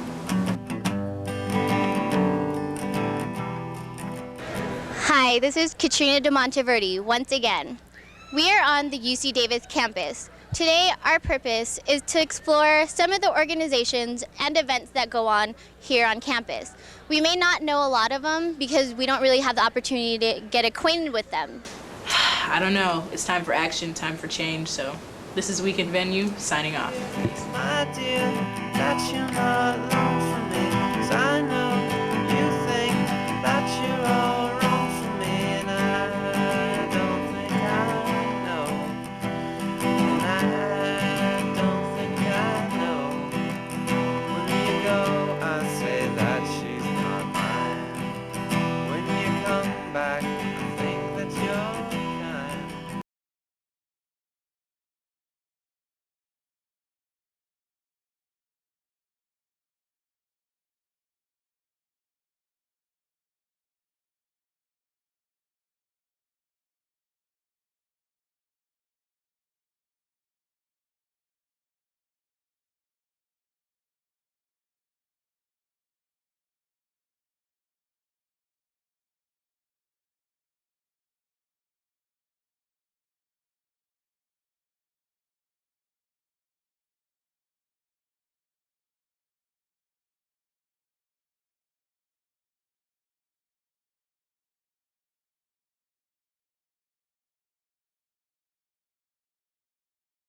Winter quarter is almost over and spring break is almost here. It's time for fun in the sun with your friends. No more tests, no more books, no more professors. Let's see what some of your UC Davis students are up to this spring break. What are you up to this spring break? Well, I had a pretty tough winter quarter, so I think I'm planning on going home and getting some much needed sleep and rest. What are you guys doing for spring break 2003? We're going to Cabo San Lucas. One of my roommates, his dad got us a couple timeshares, so we ended up having to go down there. We just had to pay the plane ticket. So. What are you up to for spring break? Well, this quarter's been rough, so I'm pretty glad it's about over. I'm going to go down to SoCal, visit a bunch of my buddies from, old alumni from Phi Delts. What are you girls up to for spring break this year? We're going to Rosarito, Mexico. We have a really fun wild trip planned. We're going to go to Rosarito for 4 nights. Drink lots. What are you up to for spring break this year? Nothing. Nothing, huh? Yeah, nothing. I'm gonna go surfing. I definitely need to get a tan super bad. That's one of my main goals. This year for spring break is going to be pretty boring for me. I mean, extremely exciting for my sister though, because she's rapidly approaching the college age. So we're going to go and look at schools for her. I'm planning on heading down to Cozumel, Mexico to do some scuba diving. Looking forward to sitting on the beach, relaxing, drinking some margaritas. Going out at night, wave runners and stuff. Yeah. Girls Gone Wild coming up right Watch here. out, we'll be there. We're going to be censored on television. Wet and Wild every night, all day. We're going to win every competition. We're going to enter all of them. It'll be cool. Tons of chicks, bikinis, beaches, nice weather. Today's pretty nice. Most of the people I know are going out of town and stuff like that, but they're more acquaintances than my friends, So they didn't really invite me to go along with them. So I'm really not doing much. What about at night? What are you planning on doing in the night times in Hawaii? Nighttime in Hawaii, I'm really looking forward to going out to the bars, having fun, dancing, drinking a little, having a little fun. I think we're going to go up to Oregon, check out University of Oregon and Oregon State, and then also do the Southern California swing and check out all the UCs. We can't pass up the beach. Eat, just kind lay of out. take in the sights, enjoy the good weather that we don't have in Davis. Hopefully we get to see the sights, but I think we're going to be drinking most of the time anyway, so I don't know how well that'll work out. Yes. Are you going with girlfriends, guy friends? There's like 4 of us girls going, and then we're going to meet a bunch of our friends when we get down there. And we'll meet a bunch of guys too. So what are you doing? And then I'm going to come home and sleep. A lot of sleep. Would be very, very good. Looks like Mexico is definitely going to be a hot spot for UC Davis students this spring break. So whether you're doing nothing or you have super fun plans, take advantage of spring break. There's no school. Have fun and be safe.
Where are we at?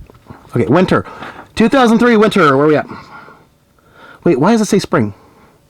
Oh, wrong side. Okay, winter. What the fuck? Okay, hold on. This is hard when you're hearing up to the camera. Winter. No, that was winter. What? Hold on. Oh, yeah, winter 2003 is next. Okay, winter 2003 is next. Holy shit. It's hard to hold this shit up. It's annoying as hell. All right, winter 2003. Where are we at? All right.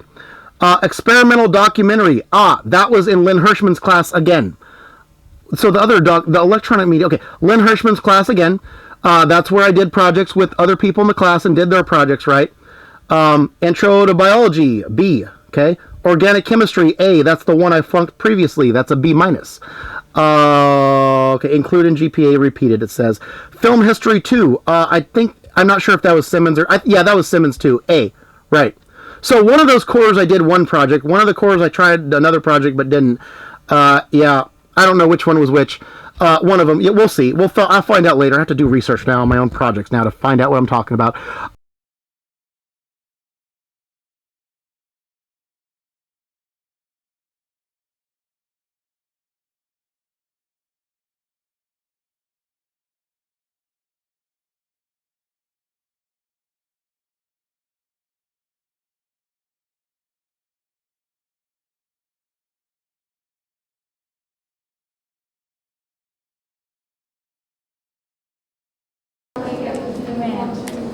Yes. Watch, all that women's study stuff's gonna get edited out. No. And if it is, we're gonna have We'll to get see. up and protest. Yeah. Presentation.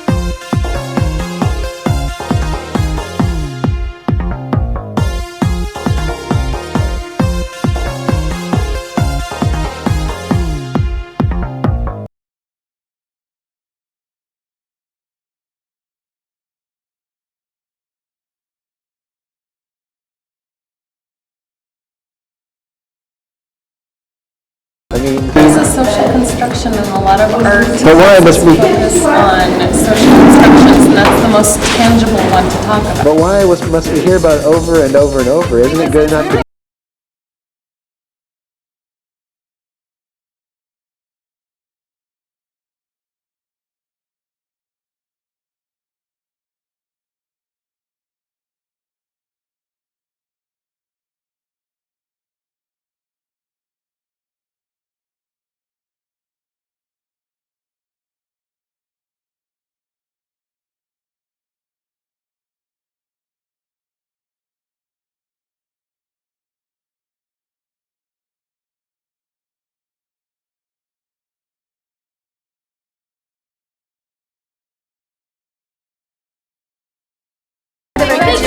No, it has nothing to do about the guy thing. It's not like a bad issue.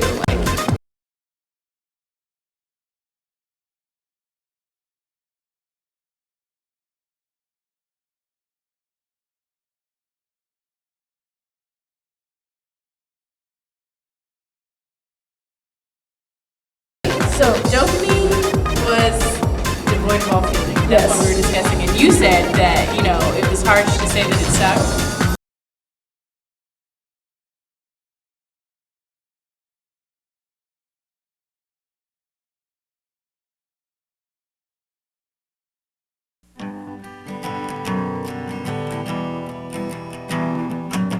Hey, this is Hillary, back with another edition of Weekend Venue.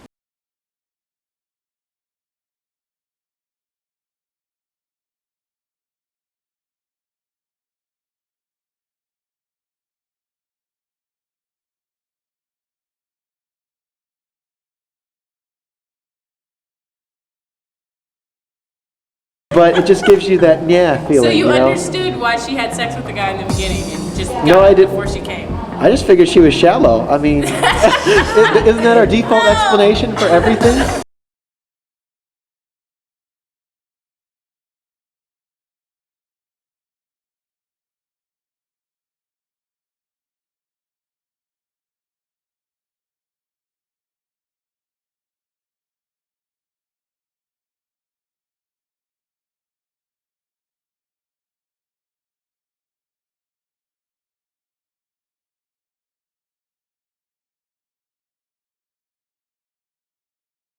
I'm sorry, and you were one of them. Yeah. It was like, I remember that. But there are women directors because they have the option of becoming, but they're just not working up to their... And you. No, No, you. All you.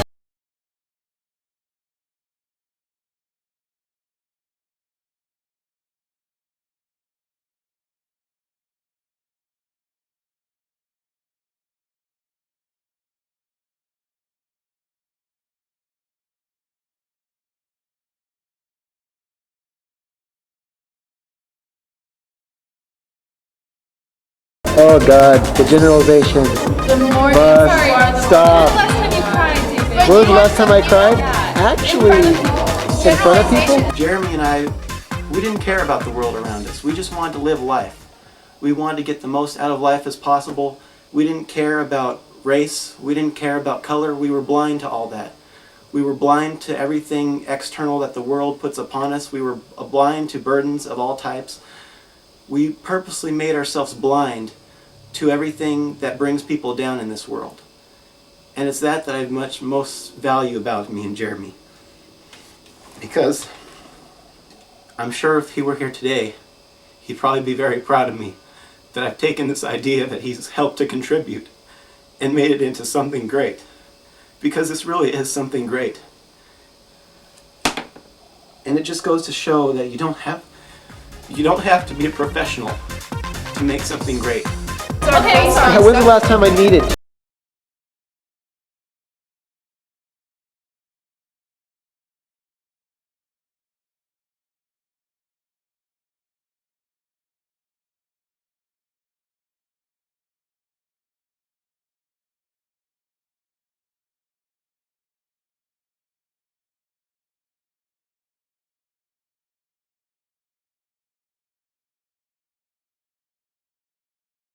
You are one That's of the the thing. revolutionary men who's a feminist. Congratulations. What? No, I'm one of the revolutionary men who is an advocate for equality of all types, whether it be feminism.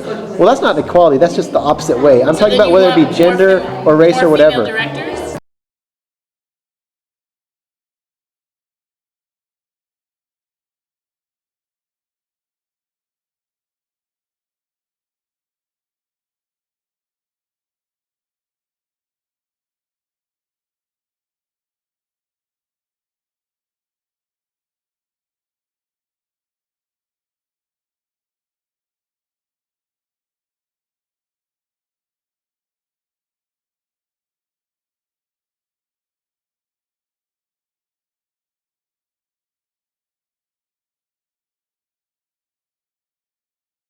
Oh my god, I'm so in love with you. I do think that you're cute. I like you. I know. This does not do anything for the feminist argument. No, but it's so funny. Well, this does. This does. Crushes on boys. Wait, stop it. We're not all lesbians. I'm just saying the dependency issue. The dependency issue, that's all I'm saying. Dependency. Never mind.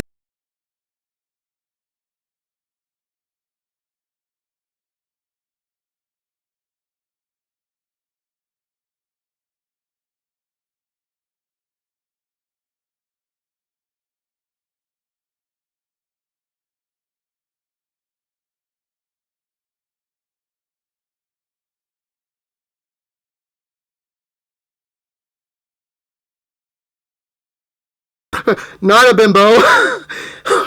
Baby, you're a star. I just want to show you are. I just want to teach you. Get up there and preach to you. Tell you everything you can use and need. Lean on me for protection. So someday his selection will be based on your insides like it is with me. Baby, you should let me. You deserve better, girl. You know you deserve better for how you see yourself, baby. With me, you're a goddess in training. So we swear that this is our bond. I just want to teach you. I just want to teach you. David's playing Jesus. Self-sacrifice, time after time, playing Jesus. Putting him first, true to his word, playing Jesus. He's got your back again. selection. So someday his selection will be based on your insides like it is with me. I just want to teach you, get up there and preach to you, tell you everything you can use and need. Lean on me for protection. So someday his selection will be based on your insides like it is with me. Let me teach you, that's all you need, goddess. David's playing Jesus. Let me teach you. Holy fuck. Self-sacrifice, time after time, playing Jesus. It expresses the concept I'm trying to express, but goddamn, it's funny. It's funny as fuck. Funny as fuck. Dude, my abs actually hurt laughing. Holy fuck, dude. Guys, if you don't realize that fucking Fuego / Samantha / she gave me a goddamn stand-up comedy career. She's gonna become a legend someday. Whether, dude, Samantha, let me make a star review. I can eat. This is so easy. This is so easy. We got a good human story here that undoes like celebrities and shit. Let me end with this, okay? Honestly.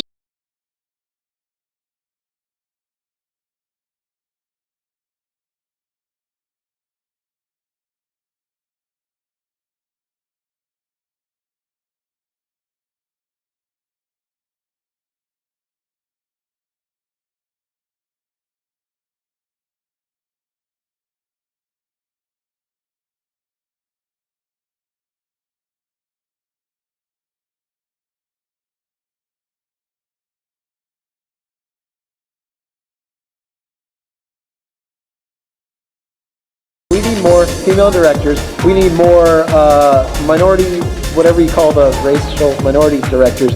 We need more of everything. You can say a lot of things. It doesn't mean that you're True. doing anything about it. I'm just saying that hypothetically, if I had the power.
Car rides to Malibu, strawberry ice cream, one spoon for two, and trading jackets, laughing about how small it looks on you.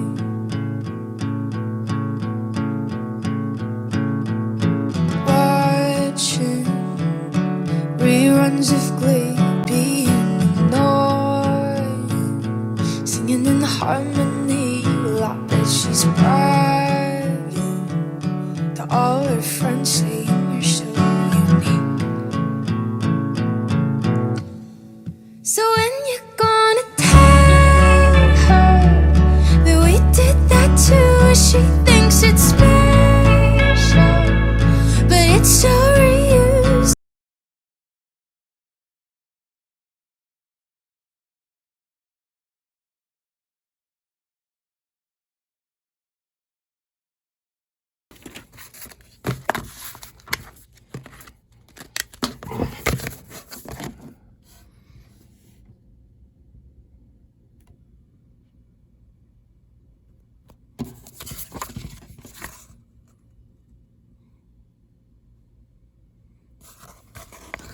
This one I go like this.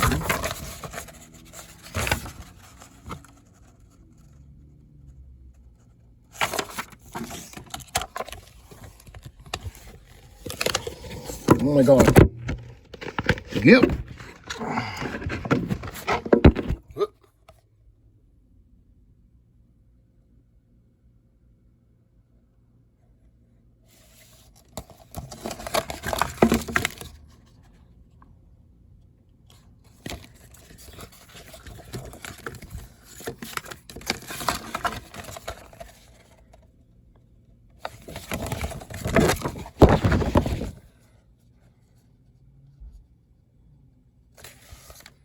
That's the best thing she could do, actually. I would help her, though. Who else? Who? What a human story. What a human story that puts actual celebrities like Nancy and Tanya to shame. What a human story that somebody the idea that your biggest angel in your corner is the one you screwed the most once upon a time.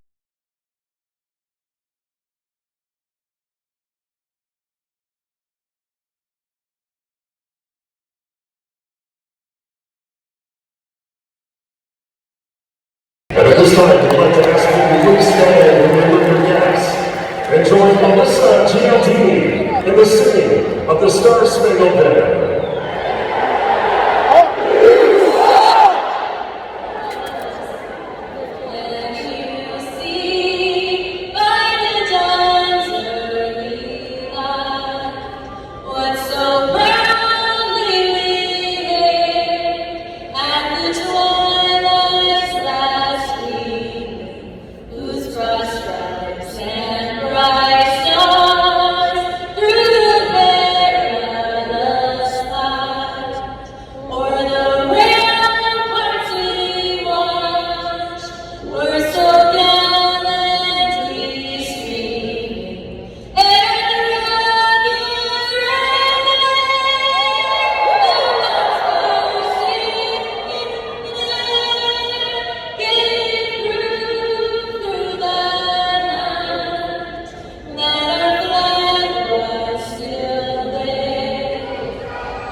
Spring Quarter 2003, American Popular Culture. That was a very good film-related, American Popular Culture class. That dealt with media stuff. All media. Communication, Technology, and Society. That was a rare multiple choice film class. I got an A in it, though. Even though, film genres, I think that was that the one where it specialized in westerns? I think it was. The guy, the guy who made it all about westerns as a genre. That was, I remember that one. That was a B+. That was multiple choice and writing. Again, you put multiple choice in there. David is like, debating what the meaning is of questions and shit. You put writing in there, he writes like the wind. That's how it goes. Political sociology. That one I don't remember, but apparently I studied that at one point. So, hey, I don't know if you could see the effects today, but David has some experience with political sociology, and he got an A in it, whatever it was. So, that's spring. That's spring quarter. All right, so that's David's rebound. That's David's rebound quarter. When he rebounds from personal shit. That we're not talking about yet. We will if there's just cause for it, we will. Ooh. I'm going to have to in order to put the Balveless Jonas up, because it's in there, sort of. Where are we at? Oh, summer 03. Okay, so now I'm doing summer stuff. Okay, other page for copy.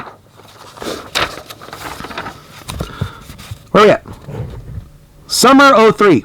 Okay, now I'm doing summer courses. Media culture criticism, American studies or something, and then sociology of social stratification. I believe one or both of those may be writing. I'm pretty sure we're both writing here. Yeah, I don't remember them, but like, yeah, same deal. David, all excelling in all film and all sociology, right? Let's go summer session 2. Where are we at? Summer session 2. Where are we at? All right, summer session 2. Introductory biology, repeated. That's the one I previously flunked. Got a B+ in that. Is that the only thing I took? What?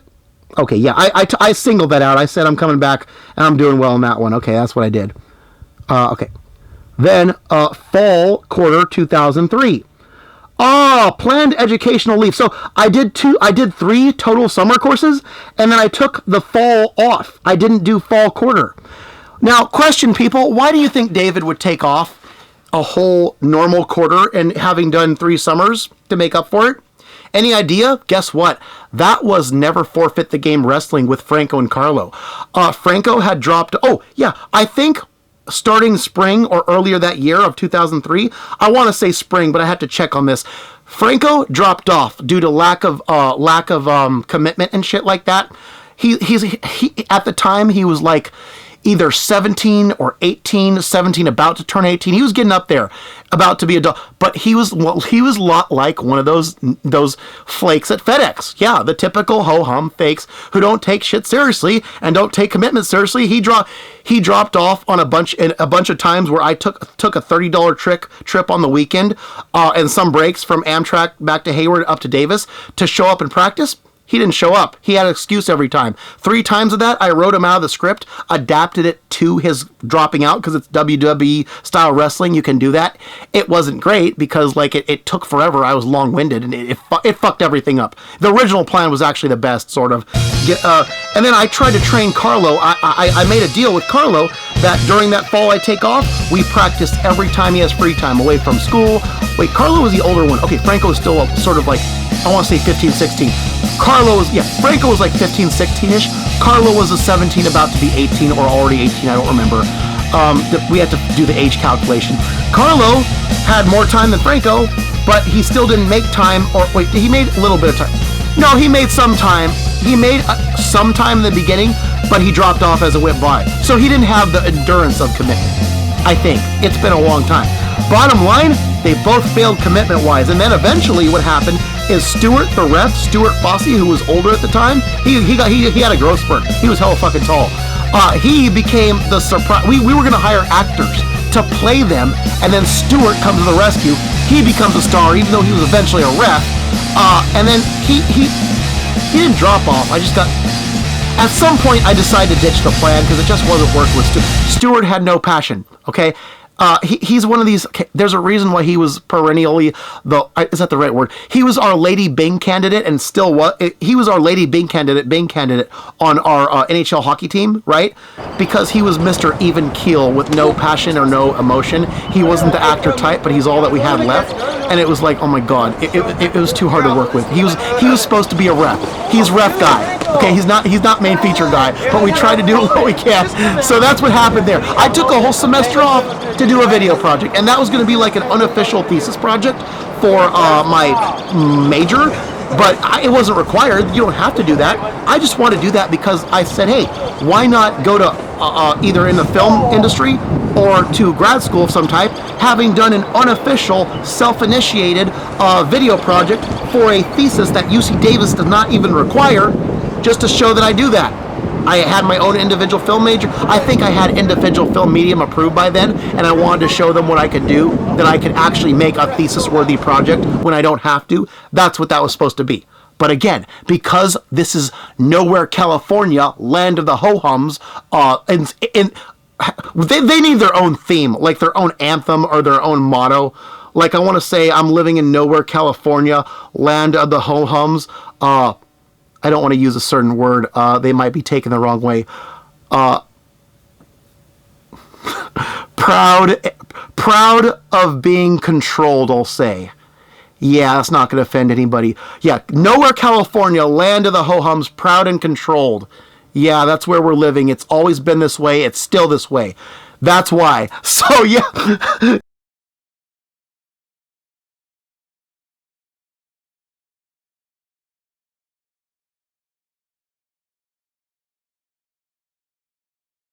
And I single-handedly created David Vega and Los Jonas Film Productions.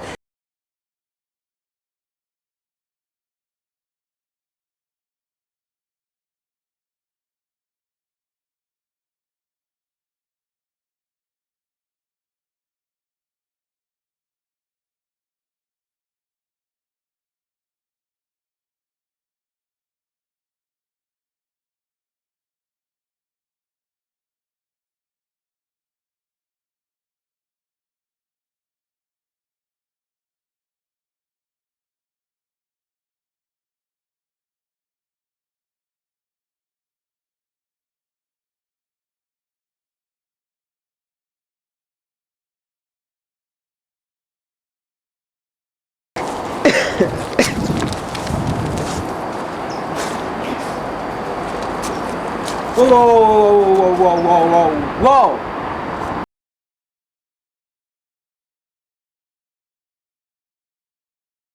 whoa. Or most goals in the Highway to the Attack Zone title. It was I, Franco Espinoza, who beat Giancarlo by a score of 25 to 17 to take the first ever Power Play 2 championship. That's what you would call a real victory!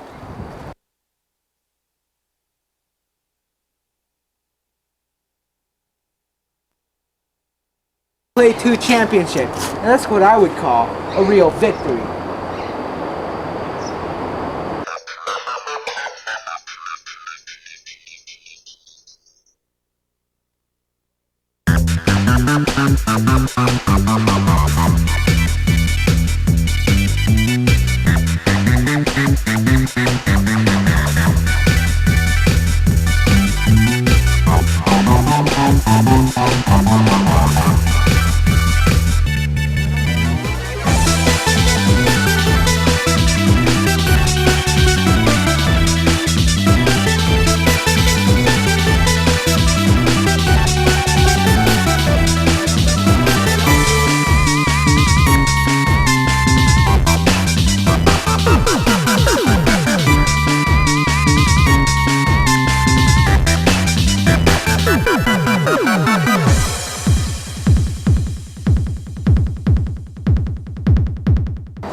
Real victory?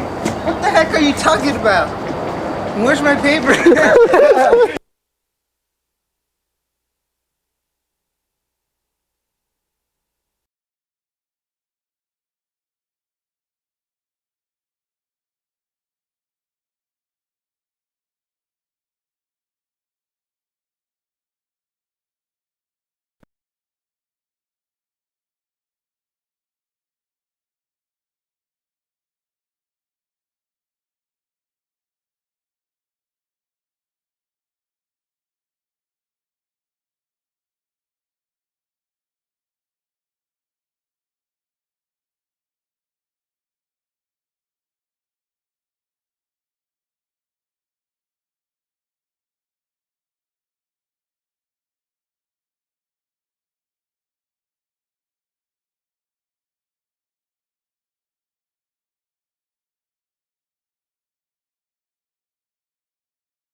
Turn the music down.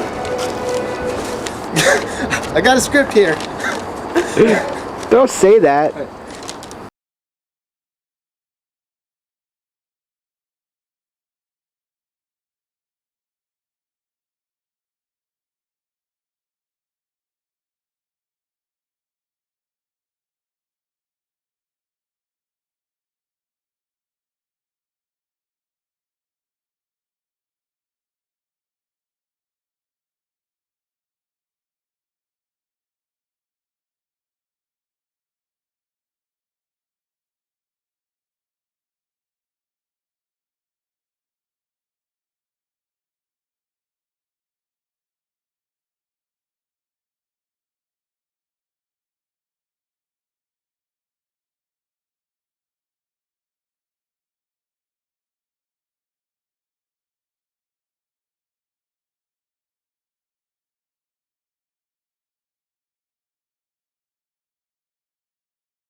my microphone. Before we begin this match,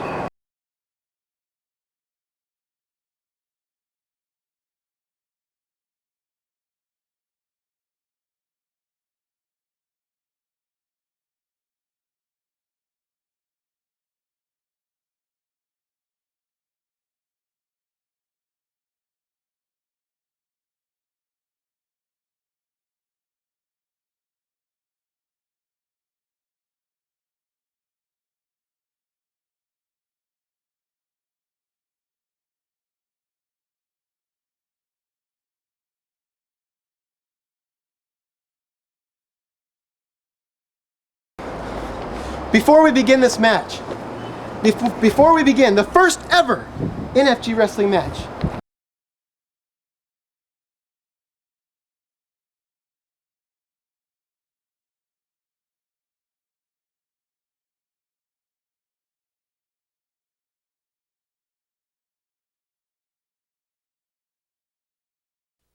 whenever you're ready.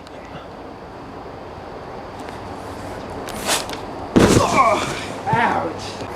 Okay, tell me when you're ready. Yeah. Ready? You didn't follow him. Did you get? Now. That was too close. That was too Ouch, close. that was gonna hit ya.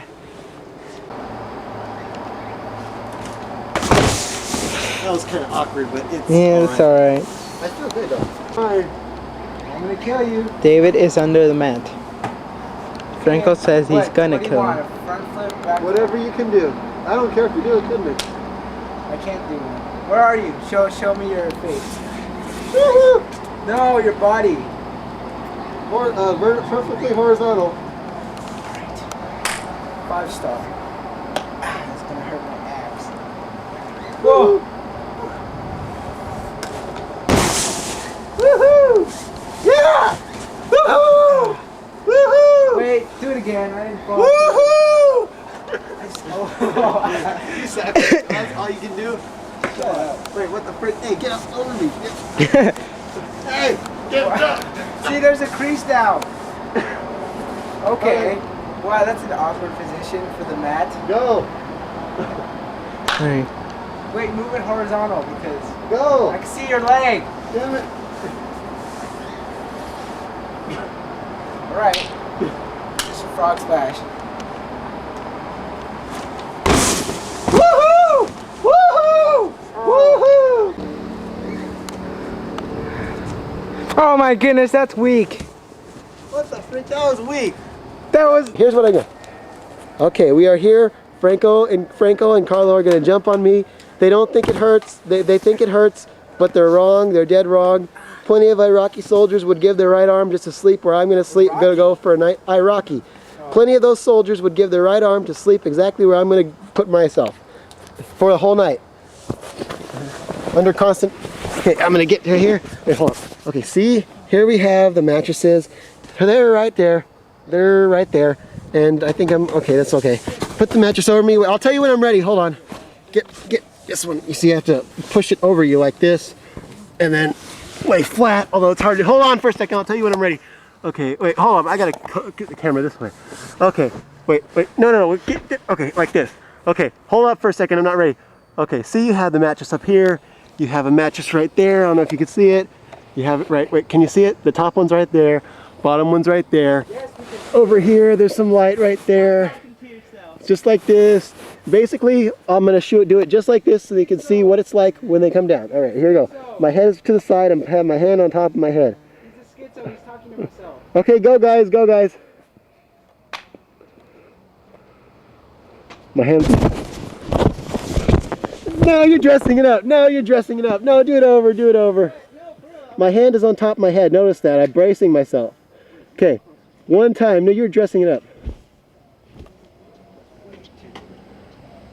No practical jokes, guys. Just do it. No, for real. I know. We're just moving that closer. See, notice how the mattress is like this. See, the bottom one's there, top one's there. I'm bracing my head for impact.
That was Eric Burns. You're the only guy out there.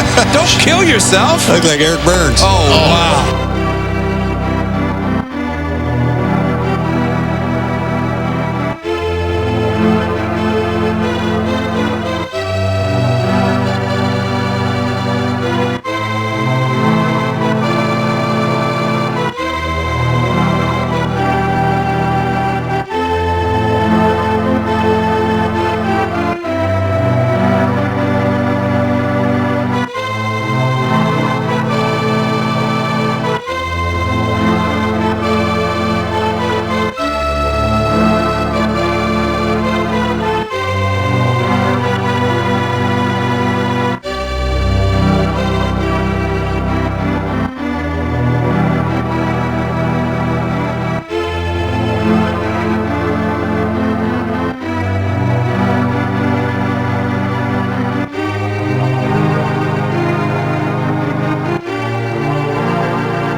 I don't want to use the... yeah, controlled's mild. I could have used another one, but people are going to read into that shit.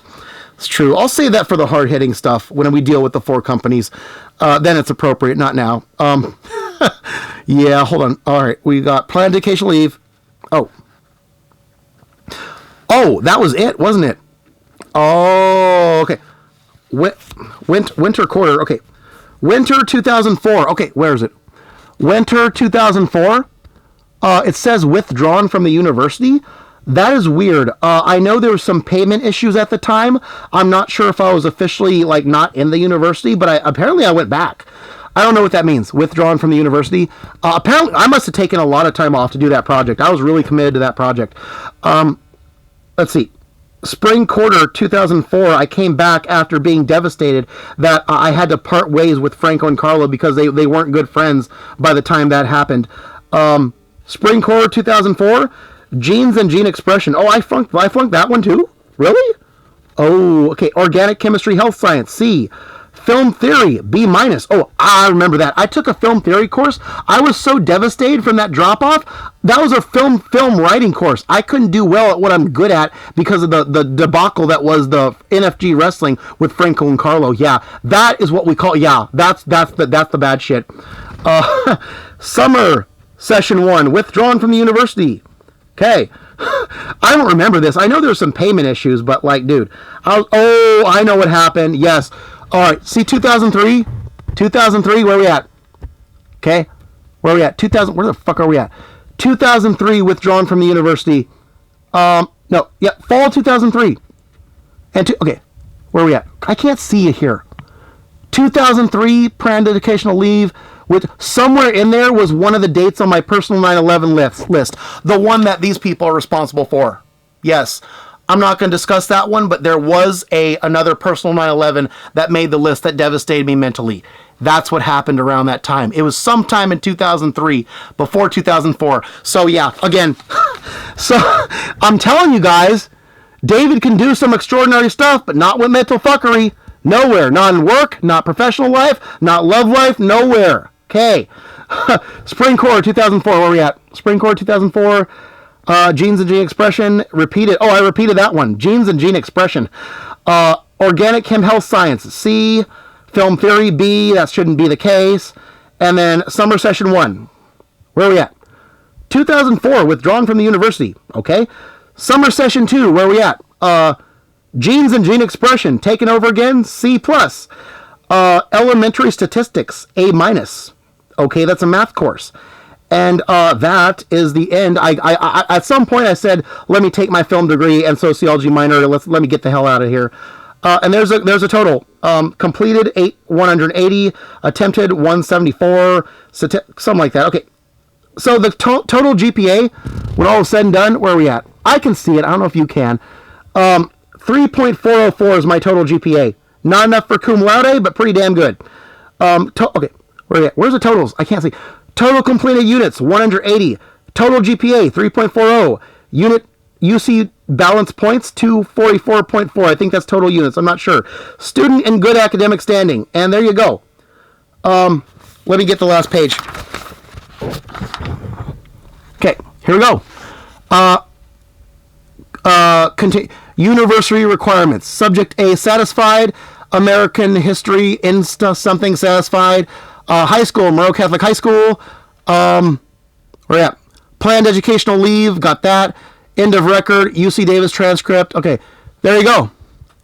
And apparently this was issued on 6/21/05, which was somewhere in film school in Academy of Art. I must have got it while I was there without being... Okay, apparently it wasn't required when I got in. It was required at some point during my stay at Academy of Art. That's when I got it. Okay, there you go.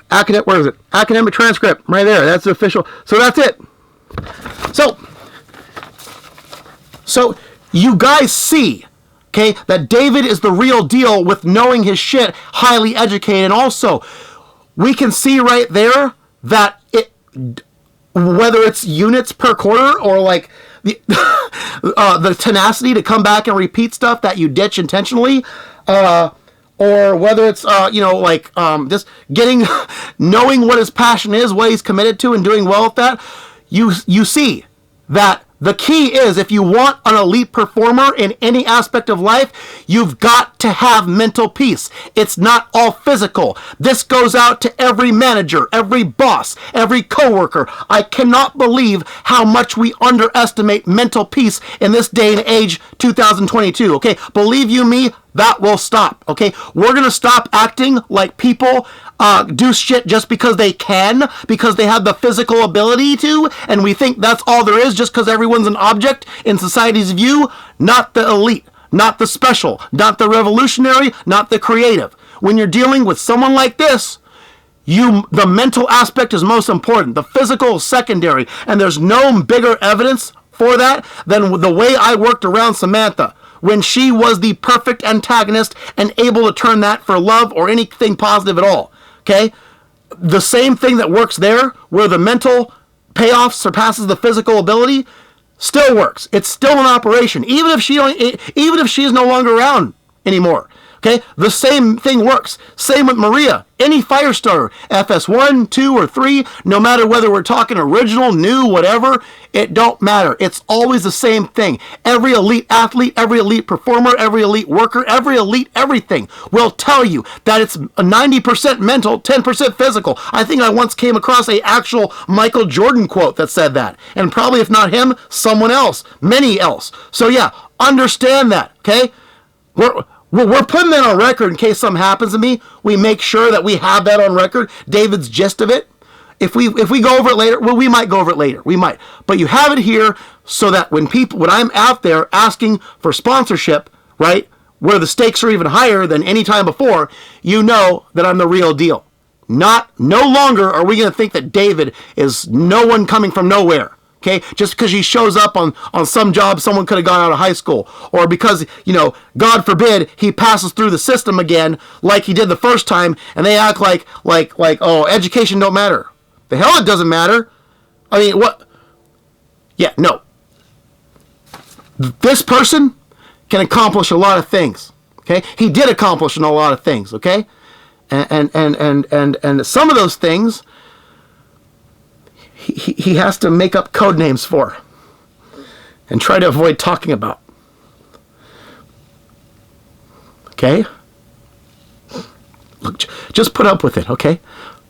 Samantha needs to believe, and I do too. I need to believe in my own self-esteem, and Samantha needs to believe she got someone special, okay? We don't know what David accomplished. And maybe we'll never know. But I can. We're not going to say I did accomplish everything. We're going to say I can. Okay?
That girl must be very talented. Believe me, my interest in her is purely professional.